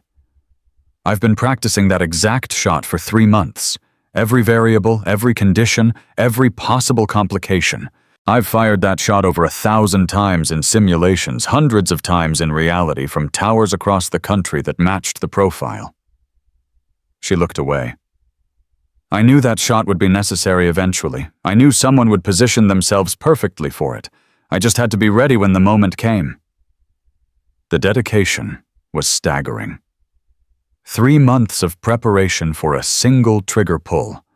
Hundreds of rounds fired at extreme distance just to ensure one would find its mark when it mattered. That's insane, Webb said softly. That's what it takes, Jennifer corrected. That's what fighting this war requires. Total commitment, absolute preparation, and the willingness to sacrifice everything for a moment that might never come. She met his eyes again. But it did come. And 14 people are alive because I was ready. Webb made his decision. Maybe he'd made it the moment he'd deleted those logs, or when he'd held Sarah knowing she'd almost died, or just now seeing the human cost written in Jennifer's eyes. All right, he said. I'm in. But we do this my way inside the system. No unnecessary casualties, no collateral damage. We're surgeons, not butchers. Agreed, Jennifer said, and he caught what might have been relief in her expression. The gas leak needs to happen between 1400 and 1430 tomorrow. That gives us a window before Mendoza arrives, but close enough that they can't reschedule. I'll handle it, Webb said, already thinking through the logistics. What about after? How do we communicate? Jennifer handed him a phone, unremarkable, the kind anyone might carry. It only connects to one number encrypted beyond anything the NSA could crack. Use it sparingly. Every communication is a potential exposure. Webb pocketed the phone, feeling the weight of the commitment he'd just made. What happens to ghosts, Jennifer? In the end, I mean, you can't do this forever. She was quiet for a long moment, and when she spoke, her voice was barely above a whisper. We fade. One day we take one too many risks, trust the wrong shadow, or simply lose the edge that keeps us alive. And then we disappear completely, not even a memory remaining. She paused. But hopefully by then we've trained our replacements, passed on what we've learned to the next generation of ghosts. Is that what I am? A potential replacement? No, she said firmly. You're something different. You're the bridge, the one who can translate between worlds. I can only destroy threats. You can prevent them from forming. Together, we might actually make a difference. A sound from outside made them both freeze a vehicle approaching. Jennifer moved with fluid grace to the window, peering through a crack in the boards. Local police routine patrol, she said, relaxing slightly. But it's time for you to go. You've been off base too long, and patterns matter. Webb nodded, moving toward the door. Then he turned back. Jennifer, that night in the vault, you mentioned Colonel Harrison from Task Force 88. But he died 5 years ago in Syria. She smiled, that expression that never quite reached her eyes. Did he, or did he become something else? Someone else. Death is sometimes just another form of cover commander. The ultimate disappearance. The implication sent a chill down Webb's spine. How many dead operators were actually ghosts, officially killed in action, but actually recruited into Jennifer's shadow world? Go, she said. Create your gas leak. Save those lives. And Commander, welcome to the war. Nobody knows we're fighting. Webb left the warehouse, his mind reeling with everything he'd learned. As he drove back to base, he thought about the choice he'd made, the line he'd crossed. He was now part of something that didn't officially exist, allied with a woman who wasn't real fighting enemies, who operated beyond the reach of law or oversight. His phone, his official one, rang. It was Morrison. Commander, where are you? On my way back, sir. Had to clear my head after the debrief. Understandable. When you get back, I need to see you. Something's come up regarding tomorrow's hospital tour. Webb felt the pieces clicking into place. Morrison had received intelligence through official channels, something that would justify increased security or schedule changes. The Admiral was playing his part without even knowing it. "I'll be there in 10, sir." As he drove through the base gates, Webb caught a glimpse of the water tower in the distance. It stood unchanged, giving no hint of the impossible shot that had been fired from its peak. Just another piece of infrastructure ignored and forgotten. Like Jennifer Walsh herself, invisible, unacknowledged, but absolutely essential. Webb entered Morrison's office to find the Admiral standing at his window, watching the base return to normal operations after yesterday's chaos. The older man's reflection in the glass showed deep lines of exhaustion that hadn't been there 48 hours ago. "Close the door, Commander. What I'm about to share doesn't leave this room." Webb secured the door and activated the electronic countermeasures that would defeat most surveillance. Morrison noticed and nodded approvingly. "Smart. After yesterday, I'm not taking any chances." He turned from the window, holding a classified folder marked with warnings Webb had rarely seen. "Central Intelligence just shared something disturbing. Our dead traitor wasn't working alone. They've identified irregularities in the Colombian delegation." Webb kept his expression neutral even as his pulse quickened. The official channels were catching up to what Jennifer already knew, but they were hours behind and missing critical pieces. "What kind of irregularities, sir?" Morrison opened the folder, revealing surveillance photos and financial documents. Deputy Minister Mendoza's medical records were falsified. His supposed heart condition doesn't exist in any Colombian database prior to 6 months ago, and his cardiac specialist tomorrow. Morrison's jaw tightened. "He doesn't exist at all. The credentials check out superficially, but deeper investigation shows it's all fabricated."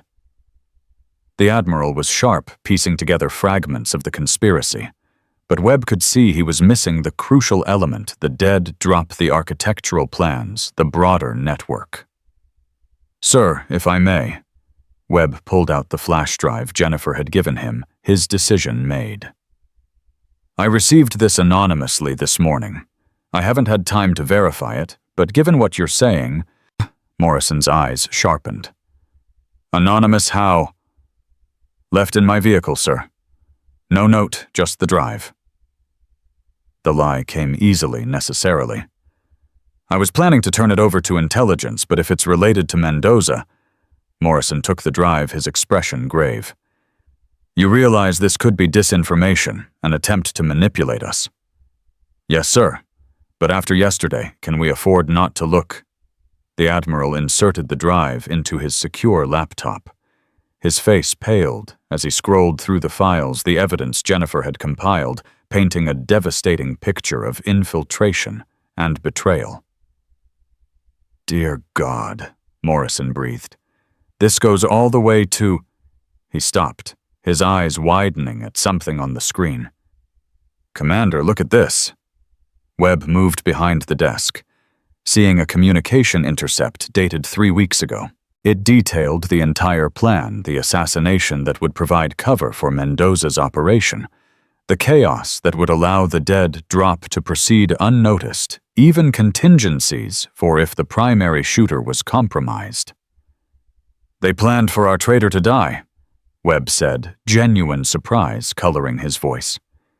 "He was expendable." "More than that," Morrison corrected, pulling up another document. "They wanted him dead.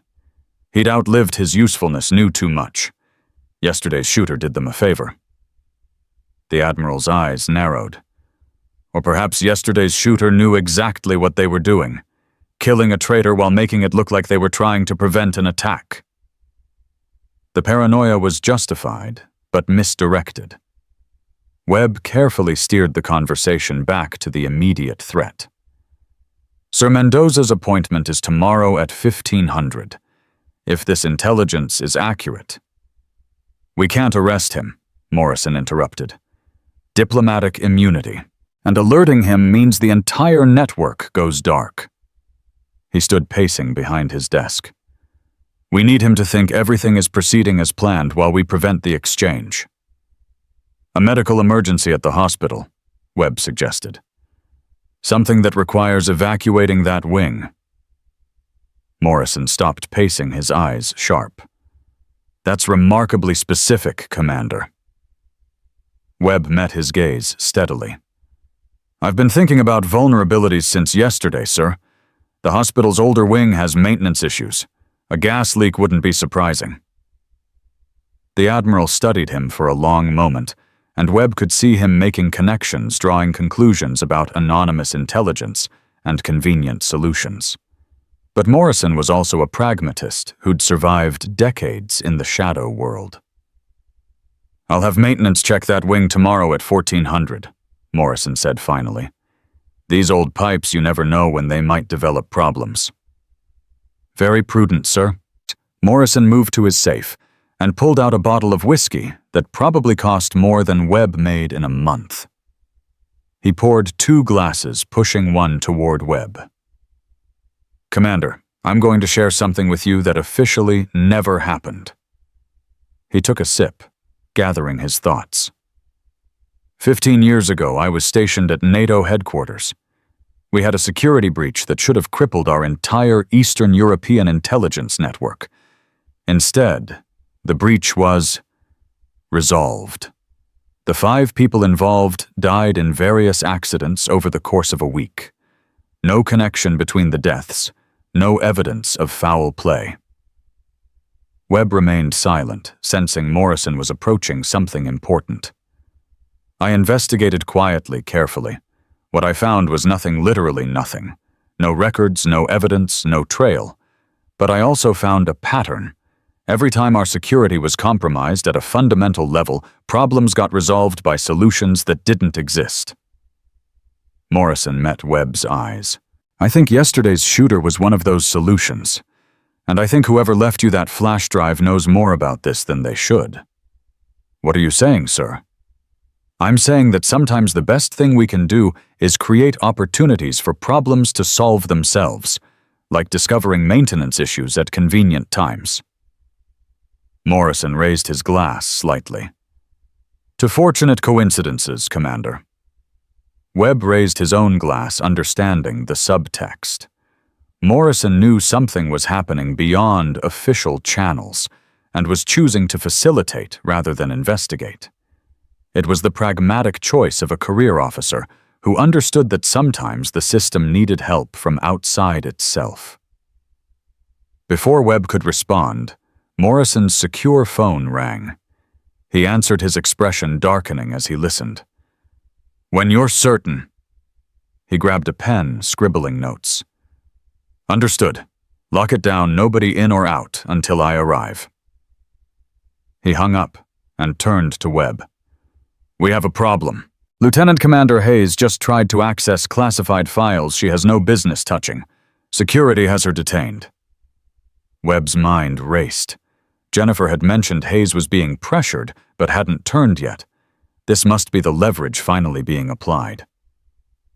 Permission to accompany you, Sir Hayes, works in my division's intelligence section. Morrison nodded, already moving toward the door. They drove to the security building in tense silence, Webb thinking through the implications.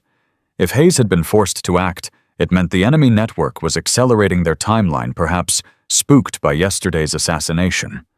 They found Hayes in an interrogation room, her face streaked with tears, but her posture defiant. She looked up when they entered, desperation clear in her eyes. Admiral, I can explain. No explanations yet. Morrison cut her off. First, you tell us exactly what files you accessed and why. Hayes's composure cracked slightly. I was looking for personnel records, specific operational histories from Task Force 88. Webb's blood chilled. Force 88, again, the unit that didn't exist, the one Jennifer had referenced. Someone was hunting ghosts. On whose authority? Morrison demanded. No one, sir. Hayes stopped, visibly struggling. Then, in a rush, they have my brother. He owes money to the wrong people, and they said they'd kill him if I didn't get those files. They wanted to know about operators who supposedly died, but whose bodies were never recovered. Morrison and Webb exchanged glances. Someone was trying to identify Ghost's operators who'd been officially killed to allow them to work in deeper shadows. "Who contacted you?" Webb asked gently. "I don't know his name. He had photos of my brother beaten bloody. Said I had 48 hours to get the files or..." She broke down completely. Morrison pulled Webb aside. "This is connected to yesterday. Someone's trying to identify the shooter. Sir, we need to protect Hayes and her brother.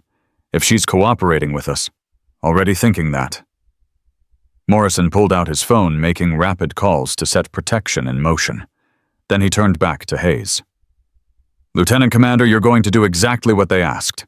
You're going to get those files." Hayes looked shocked. "Sir, but the files you're going to deliver will be ones we provide. Disinformation that will lead them exactly where we want them to go." Morrison's smile was predatory. "If they want to hunt ghosts, we'll give them ghosts to chase."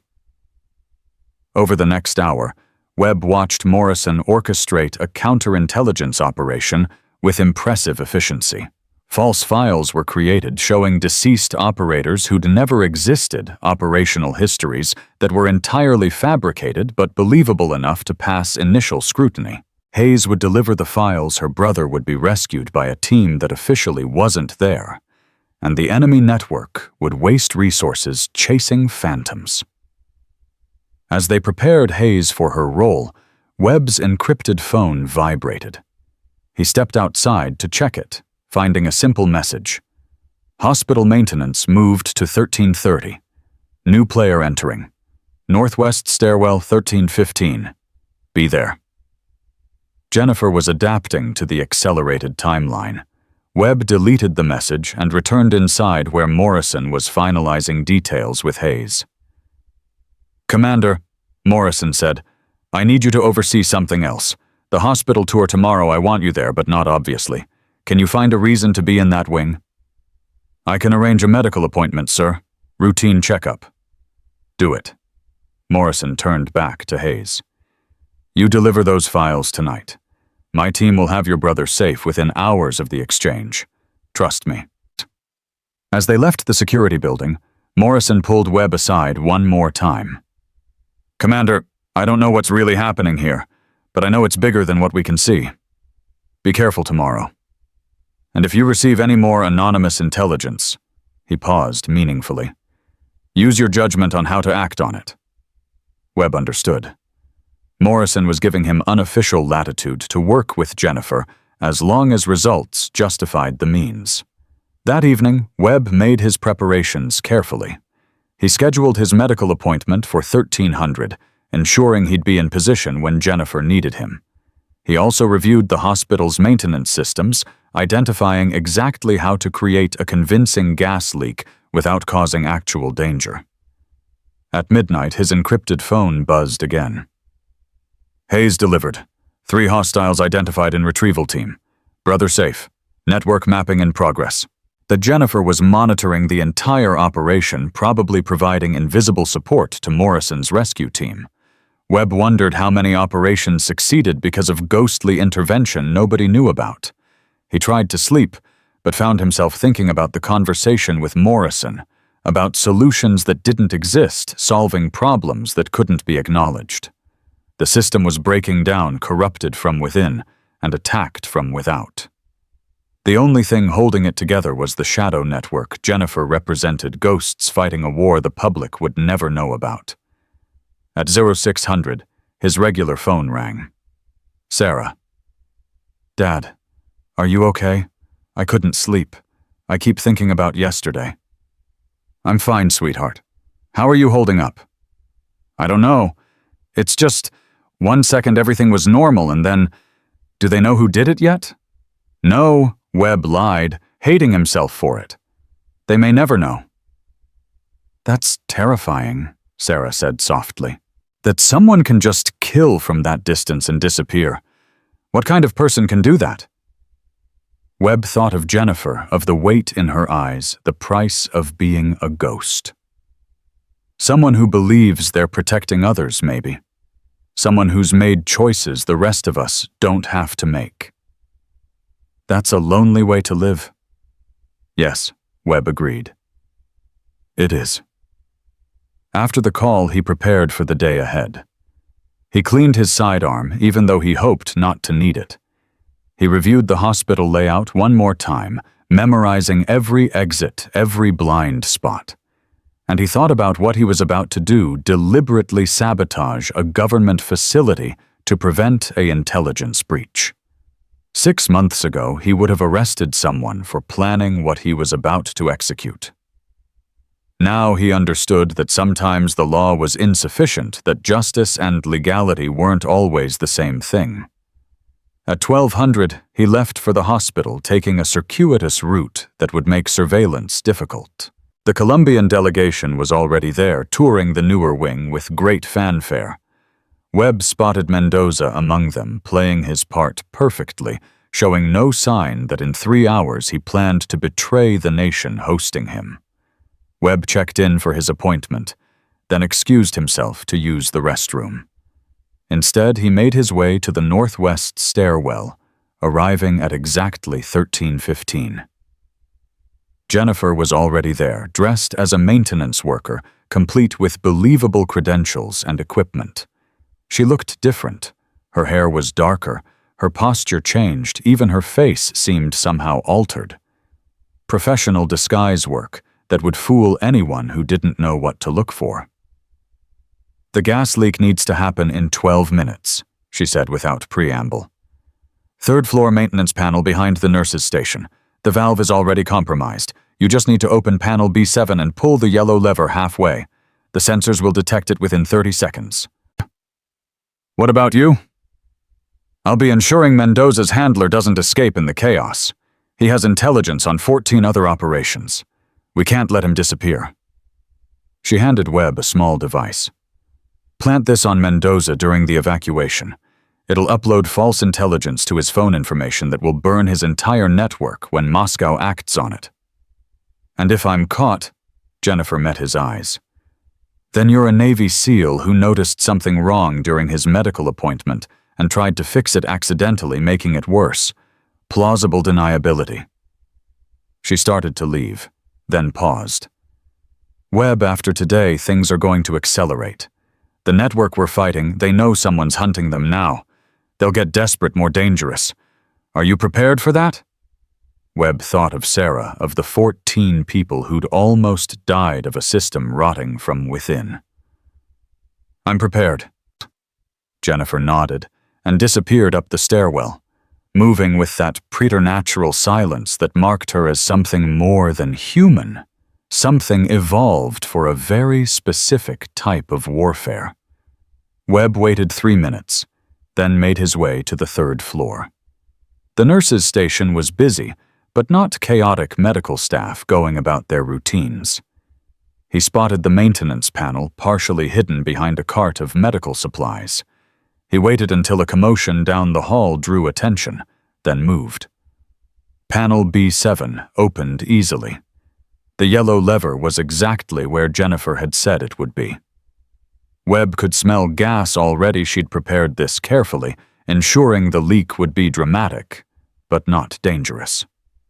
He pulled the lever halfway and heard the hiss of escaping gas increase. He closed the panel and walked calmly toward the elevator. Behind him, he heard the first alarm, a nurse detecting the smell. Then more alarms, urgent voices, the organized chaos of evacuation procedures triggering. Webb reached the 2nd floor just as the evacuation announcement began. He joined the stream of people heading for exits, allowing himself to be swept along. Then he spotted Mendoza, looking frustrated but not suspicious, moving with his delegation toward the main entrance. Webb maneuvered closer, using the crowd as cover. As they reached a bottleneck at the doors, he stumbled slightly, catching himself on Mendoza's shoulder. "Sorry, excuse me," he muttered, palming the device Jennifer had given him and slipping it into Mendoza's jacket pocket in one smooth motion. Mendoza barely noticed, focused on his phone, probably trying to contact his handler about the disrupted meeting. Webb let the crowd carry him away out into the afternoon sun, where evacuation assembly points were being established. He spotted Jennifer across the parking lot, now dressed as a hospital administrator, clipboard in hand, directing confused visitors. Their eyes met for a fraction of a second, confirmation that both their parts were complete. Fire trucks arrived within minutes, followed by hazmat teams. The evacuation was textbook perfect. Everyone safe, the leak quickly contained. Mendoza stood with his delegation, clearly agitated, but unable to do anything without breaking cover. Webb's regular phone rang. Morrison. "Commander, I heard there was an incident at the hospital." "Yes, sir. Gas leak during my appointment. Everyone's safe, but the tour is cancelled." "Fortunate timing," Morrison said dryly. "Our friend Mendoza seems quite upset about missing his cardiac consultation." "I'm sure another appointment can be arranged, sir." "Actually, it can't. The Colombian delegation is leaving early tonight, in fact. Apparently there are security concerns after yesterday's incident, and now this. They feel Washington might be safer." Webb smiled grimly. Mendoza was running the operation blown, but he was carrying false intelligence that would destroy his network when acted upon. Jennifer's plan was working perfectly. As the crowd began dispersing, Webb caught a glimpse of someone being loaded into an ambulance, not injured but in custody. The handler, he realized. Jennifer had neutralized him during the chaos, probably making it look like a medical emergency. His encrypted phone buzzed. "Handler contained. 14 operations saved. Mendoza's network will burn within 72 hours.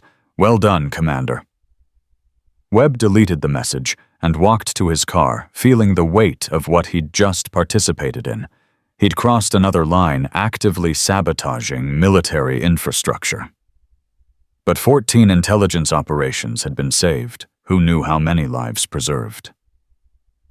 As he drove away, he saw the water tower in the distance, still standing sentinel over the base. He thought about Jennifer somewhere in the city, already preparing for the next threat. Ghost work was never done, apparently. That evening, Webb sat in his quarters, writing his official report about the gas leak incident. He described noticing an odd smell trying to help, accidentally making things worse. It was mostly true, which made it a better lie. Morrison called again after reading the report. "Interesting day, Commander." "Yes, sir." "You know, I've been thinking about what you said, about creating a more robust internal security protocol, something that could identify and prevent threats before they manifest." Webb understood. Morrison was offering him a new position, one that would give him official cover for his unofficial activities. "I'd be interested in discussing that, sir." "Tomorrow, 800. And Commander, bring any thoughts you have on unconventional threats and solutions. I have a feeling we're going to need them." After the call, Webb stood at his window, looking out at the base, settling into evening routines. Somewhere out there, Hayes was probably being debriefed, her brother safe, her secret held by those who understood the price of compromise. Somewhere else, Mendoza was on a plane carrying poison disguised as intelligence back to Moscow. And somewhere in the shadows between official reality and necessary action, Jennifer Walsh continued her lonely vigil. Webb's encrypted phone buzzed one more time. New threat identified. Foreign asset embedded in congressional staff. Timeline 1 week. Stand by for intelligence. He deleted the message and prepared for bed, knowing sleep would be elusive. He'd entered Jennifer's war, now the conflict fought in shadows and silence. There would be no medals for what they did, no recognition, no parades. Just the quiet satisfaction of threats neutralized and lives saved. As he finally drifted toward sleep, Webb thought about his daughter's question. What kind of person can do that? Now he knew the answer. Someone who'd given up everything, identity, existence, humanity itself, to stand between the innocent and those who would harm them. Someone who lived in the spaces between heartbeats where necessity overwrote morality and survival trumped law. Someone like Jennifer Walsh, who didn't exist. And now, in whatever small way, he could manage someone like him. The meeting with Morrison at Aero 800 changed everything. Webb entered the Admiral's office to find not just Morrison, but 3 other figures he didn't recognize. 2 men and a woman, all wearing the kind of anonymous suits that screamed intelligence community. "Commander Webb," Morrison began formally, "these individuals represent an initiative that doesn't officially exist. They've been monitoring recent events and have a proposition." The woman spoke first, her voice carrying an accent Webb couldn't quite place. "Commander, what do you know about Project Lazarus?" Webb kept his expression neutral despite his racing pulse. "Never heard of it, ma'am." "Of course not," she smiled thinly. "Because it doesn't exist. But hypothetically, if there were a program that took operators killed in action and gave them new lives in the shadows, new identities to continue serving in ways the living couldn't, would you consider that a valuable asset?" The implications crashed over Webb like a cold wave. Jennifer hadn't just been speaking metaphorically about death being another form of cover. There really was a program creating ghosts from the officially dead. "Hypothetically," Webb replied carefully, "such assets would be invaluable, but also incredibly dangerous if compromised." One of the men leaned forward. "Which is why we're here. Someone is hunting Lazarus operators. 7 have been eliminated in the past year, really eliminated not officially. Someone knows about the program and is systematically destroying it." Morrison interjected. "Commander, these people believe you've been in contact with one of their operators. They're not here to prosecute, they're here to ask for help." The woman pulled out a tablet showing a series of photographs. Webb recognized 3 faces, the snipers the investigators had mentioned as having died in accidents. But the 4th photo made his blood freeze. It was Jennifer, except the name underneath read Captain Sarah Mitchell, KIA, Afghanistan, 2019. "Sarah Mitchell was one of our best," the woman continued. "Exceptional sniper, but more importantly a strategic thinker who understood the bigger picture. When she was critically injured in an operation that went sideways, we gave her a choice: die as Mitchell or live as someone else." Webb struggled to process this. Jennifer Walsh was really Sarah Mitchell, a decorated soldier who'd given up not just her identity, but her very existence to continue serving. "Why are you telling me this?" Webb asked. The second man spoke for the first time. "Because Mitchell Walsh, whatever you want to call her, has gone rogue. Not against us, but she's operating without support, without backup. She's hunting the network that's hunting us, and she's going to get herself killed unless someone bridges the gap. You want me to be that bridge." "We want you to be more than that," the woman said. "We want you to be the official face of an unofficial program. Someone with clearance and credentials who can act on intelligence that comes from nowhere, who can coordinate between the shadows and the light." Morrison stood and walked to his window. "Commander, what they're offering is a position that doesn't exist, running operations that never happen, coordinating with people who aren't real. It's the ultimate black operation, so black it doesn't even have a color." Webb thought about Jennifer alone on that water tower, about the weight she carried, about the 17 operations she'd mentioned saving. "What about Walsh? Does she know about this meeting?" "No," the woman admitted. "She's been dark for 6 months, operating on her own resources. We've been tracking her through the aftermath of her operations bodies that appear intelligence, that surfaces threats, that simply vanish. She's been remarkably effective, but she's also leaving traces. Eventually, someone's going to connect the dots." Webb's encrypted phone buzzed. Everyone in the room tensed. "That's her," Webb said simply. "She contacts me through this." The 3 visitors exchanged glances. The woman nodded. "Answer it." Webb checked the message. Congressional threat accelerating. Meeting tonight 2100, same warehouse. Come alone or don't come. He showed them the message. The first man whistled softly. She's identified the Kozlov network's penetration of Congress. We've been trying to map that for 2 years. Let me go to the meeting, Webb said. Let me bridge this gap you're talking about. The woman studied him intently. Commander, if you do this, you're entering a world that will consume everything you thought you knew about service duty and sacrifice. There's no retirement from this, no walking away. You either die in the shadows or you become them. Webb thought about Sarah asking what kind of person could take those shots. He thought about 14 lives saved, about systems corrupted, about the weight of necessary evils. I'm already halfway there. Might as well finish the journey. Morrison turned from the window. Then it settled. Commander Webb, you're hereby assigned to Special Projects Division, a department that exists only on paper and answers only to people who don't exist. He pulled out a black folder identical to Jennifer's classification. Your clearance is now Zebra 10. Congratulations, you've officially ceased to exist in any meaningful way. The 3 visitors stood. The woman handed Webb a card with nothing but a phone number. When you meet with Walsh tonight, give her this. Tell her Lazarus remembers its own. She'll understand. After they left, Morrison poured 2 drinks despite the early hour. You know what you've just agreed to. Honestly, sir, no.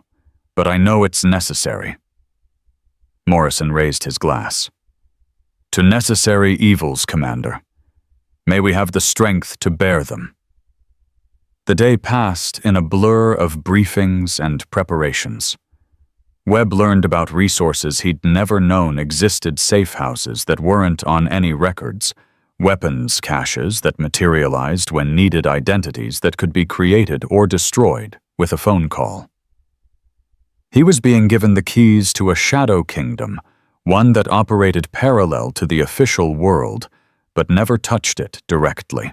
At 2000, he left for the warehouse, taking a different route than before, using counter-surveillance techniques that had been drilled into him during the afternoon. He arrived early, checking the perimeter, noting 3 escape routes Jennifer had probably prepared. She was waiting in the shadows, but something was different.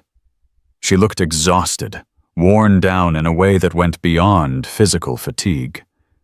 There was a tremor in her hands she couldn't quite hide. You look like hell, Webb said bluntly. Matching how I feel, Jennifer admitted a rare moment of vulnerability. The congressional threat, it's worse than I thought. They're planning to assassinate 3 senators during the State of the Union. Make it look like a terrorist attack, use the chaos to push through emergency legislation that would gut intelligence oversight. Webb pulled out the card the woman had given him. Before we get into that, Lazarus remembers its own. Jennifer went completely still, her eyes widening. She took the card with shaking fingers, staring at the number. They reached out. After all this time. Sarah, Webb said gently, using her real name. You don't have to do this alone anymore. She looked up at him, and for the first time he saw tears in those gray eyes. You don't understand. I broke protocol, went dark, operated without authorization. I thought they'd written me off. They've been watching, waiting for the right moment to bring you back in, and they think I'm the bridge to make that happen. Jennifer Sarah sank into a chair, the weight of months of isolation finally showing. I've been so tired, Webb. Taking shots, nobody orders making decisions, nobody authorizes carrying weight, nobody acknowledges. I didn't think I could keep going much longer. Webb pulled up another chair, sitting across from her. Tell me about the congressional threat. We'll handle it together. She wiped her eyes, the professional mask reassembling itself. 3 senators on the Intelligence Committee have been targeted. During the State of the Union, when security is focused on protecting the president, 3 simultaneous attacks. The assassins are already in place. They've been building their covers for 2 years. How did you find out? I tracked financial transactions from the Mendoza operation. They led to a contractor who handles catering for the Capitol. 3 of his employees have histories that don't quite add up, skills that don't match their jobs. She pulled out surveillance photos. These 3, all hired within 6 months of each other, all with impeccable but ultimately false credentials. Webb studied the photos. They looked utterly ordinary, the kind of people you'd pass without a second glance. Perfect cover for assassins. "The State of the Union is in 5 days," he said. "We need to move fast." "We need to do more than that," Sarah corrected. "We need to not only stop them, but use them to roll up the entire network. If we just arrest them, others will take their place. We need to turn this trap around, make them reveal their handlers." Webb's phone, his official one, rang. Morrison. "Commander, we have a problem. 3 senators just received death threats, anonymous but credible enough that Secret Service is involved." Webb met Sarah's eyes. She shook her head. She hadn't sent any threats. "Sir, I'll look into it." "Already ahead of you. You're now liaison to the Secret Service Task Force. They're expecting you in an hour." After Webb hung up, Sarah stood quickly. "This is wrong. Someone else knows about the plot. Either we have competition or it's a setup," Webb finished. "Someone's trying to flush us out." They spent the next 30 minutes developing a plan. Sarah would remain invisible, tracking the assassins and identifying their support network. Webb would work through official channels, using his new position to coordinate the response. Between them, they'd spring a counter-trap that would eliminate the threat and expose the conspiracy. As they prepared to leave, Sarah touched his arm. "Webb, that number they gave you. I need to make that call. I need to come in from the cold." "Then make it. You've been alone long enough." She dialed the number on the card. The conversation was brief, coded in language Webb didn't fully understand. When she hung up, something had changed in her expression. A weight lifted, a burden shared.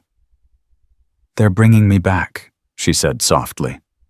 "New identity, new resources, but most importantly, support. I won't be alone anymore." "You never have to be again," Webb assured her. They left the warehouse separately, Webb heading to his meeting with the Secret Service, while Sarah vanished into the shadows to do what she did best, hunt from the darkness. The Secret Service briefing was intense. The 3 senators who'd received threats were all on the Intelligence Committee, just as Sarah had said. But the threats contained details about the State of the Union that hadn't been released, specific security protocols, exact timing of events. "This is an inside job," the lead Secret Service agent concluded. "Someone with high-level access is feeding information to these potential assassins." Webb played his part, asking the right questions, offering insights that pointed the investigation in productive directions without revealing his source. By the end of the briefing, a plan was forming. They would alter the security arrangements at the last minute, making any inside information useless. His encrypted phone buzzed. "Found the leak. Capitol Police liaison to the Intelligence Committee. He's been turned sick, daughter medical bills. Classic leverage." Webb excused himself and made a call to Morrison, passing along an anonymous tip about the liaison. Within an hour, the man was in custody, spilling everything in exchange for protection for his daughter. The next 3 days were a whirlwind of coordinated action. Sarah fed Webb intelligence. Webb passed it through official channels, and the Secret Service systematically dismantled the assassination plot. But they didn't arrest the 3 assassins. Instead, they watched them, tracked their communications, mapped their network. On the morning of the State of the Union, everything was in place. The 3 assassins were in position, unaware that their every move was being monitored. The senators had been replaced by body doubles, the real ones secured in a bunker. And Sarah was positioned with her rifle ready to take whatever shots were necessary. Webb stood in the Secret Service Command Center, watching multiple screens showing every angle of the Capitol. The president began his speech, the familiar rhythms of political rhetoric washing over the room. Then, at exactly 9:47 p.m., the assassins moved. But they moved into a trap. Secret Service agents materialized around each one, taking them down before they could draw their weapons. Simultaneously, raids across the city rolled up their support network handlers, financiers, coordinators, all arrested in perfectly coordinated strikes. Webb's encrypted phone buzzed one last time. "Beautiful work, Commander. Clean, efficient, no casualties. This is how it's supposed to work." In the aftermath, as the media reported on a failed terrorist plot, foiled by brilliant Secret Service work, Webb met Sarah at a new location, a comfortable safe house in Georgetown that Lazarus had provided for her. She looked different, rested, renewed, no longer carrying the crushing weight alone. "They gave me a new identity," she said. "Jennifer Walsh is dead burned. I'm someone else now, someone with a full support structure." "Who are you now?" She smiled, and for the first time it reached her eyes. Someone who doesn't have to exist alone in the spaces between heartbeats. Someone who has a partner, a team, a purpose that's acknowledged even if it's never public. Webb raised his glass of whiskey, the good stuff from Morrison's private stock. "To partnerships forged in shadows." "To bridges between worlds," Sarah countered. They drank, and Webb felt a sense of completion of things falling into their proper place. The system was still corrupted, still under threat, but now there was a mechanism to fight back, official operators working with shadows' ghosts, with support bridges between the darkness and the light. His phone rang his daughter. "Dad, I saw the news about the Capitol. Were you involved?" Webb looked at Sarah, who nodded encouragingly. "In a way, sweetheart. Sometimes we're involved in things we can't talk about. I'm proud of you, Dad. Whatever you did, whoever you saved, I'm proud." After he hung up, Sarah stood to leave. "I have a new assignment. There's a situation in Prague that needs a ghost's touch. But Webb, Marcus, thank you. You saved me as much as I saved those 14 people. Will I see you again? Count on it. Lazarus wants us to work together regularly. The bridge model, they're calling it. Official and unofficial, visible and invisible, working in harmony." She paused at the door. "Besides, someone needs to keep you from getting too comfortable in the light." After she left, Webb stood at the window, looking out at Washington, D.C., glittering in the night. Somewhere out there, threats were forming, conspiracies were brewing, dangers were emerging. But also out there were ghosts like Sarah Shadows, with support bridges like himself connecting worlds that needed each other but could never officially acknowledge it. He thought about that first night in the vault, about a woman cleaning a rifle who shouldn't have been there. He thought about impossible shots and necessary evils, about the weight of secrets and the price of security. He thought about 14 lives saved, and how many more would be saved by the system they'd just helped create. His official phone rang Morrison again. "Outstanding work, Commander. The President sends his thanks unofficially, of course." "Just doing my job, sir." "Your job that doesn't exist, you mean?" Morrison chuckled. "Get some rest, Webb. Tomorrow we start working on the next threat. And Webb, your ghost friend, tell her welcome back to the land of the living, such as it is."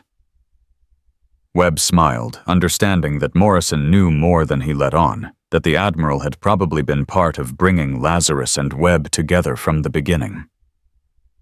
As he prepared to leave the safe house, Webb took one last look around. This was his world, now safe houses and shadows, ghosts and bridges, necessary evils and impossible shots. It wasn't the career he'd planned, but it was the service his country needed. He thought about Sarah's words from that first night. "I exist in the spaces between heartbeats." Now he understood that those spaces were where the real war was fought, where civilization was defended, one impossible shot at a time. Walking out into the night, Webb felt the weight of his new reality settling onto his shoulders, but unlike Sarah, he wouldn't bear it alone. They had each other now, and others like them, a network of shadows and bridges, ghosts, and operators all working to keep the light burning for those who'd never know how close they'd come to darkness. His encrypted phone buzzed one final time. A new message from a new number. Welcome to Lazarus, Commander. Your next assignment arrives tomorrow.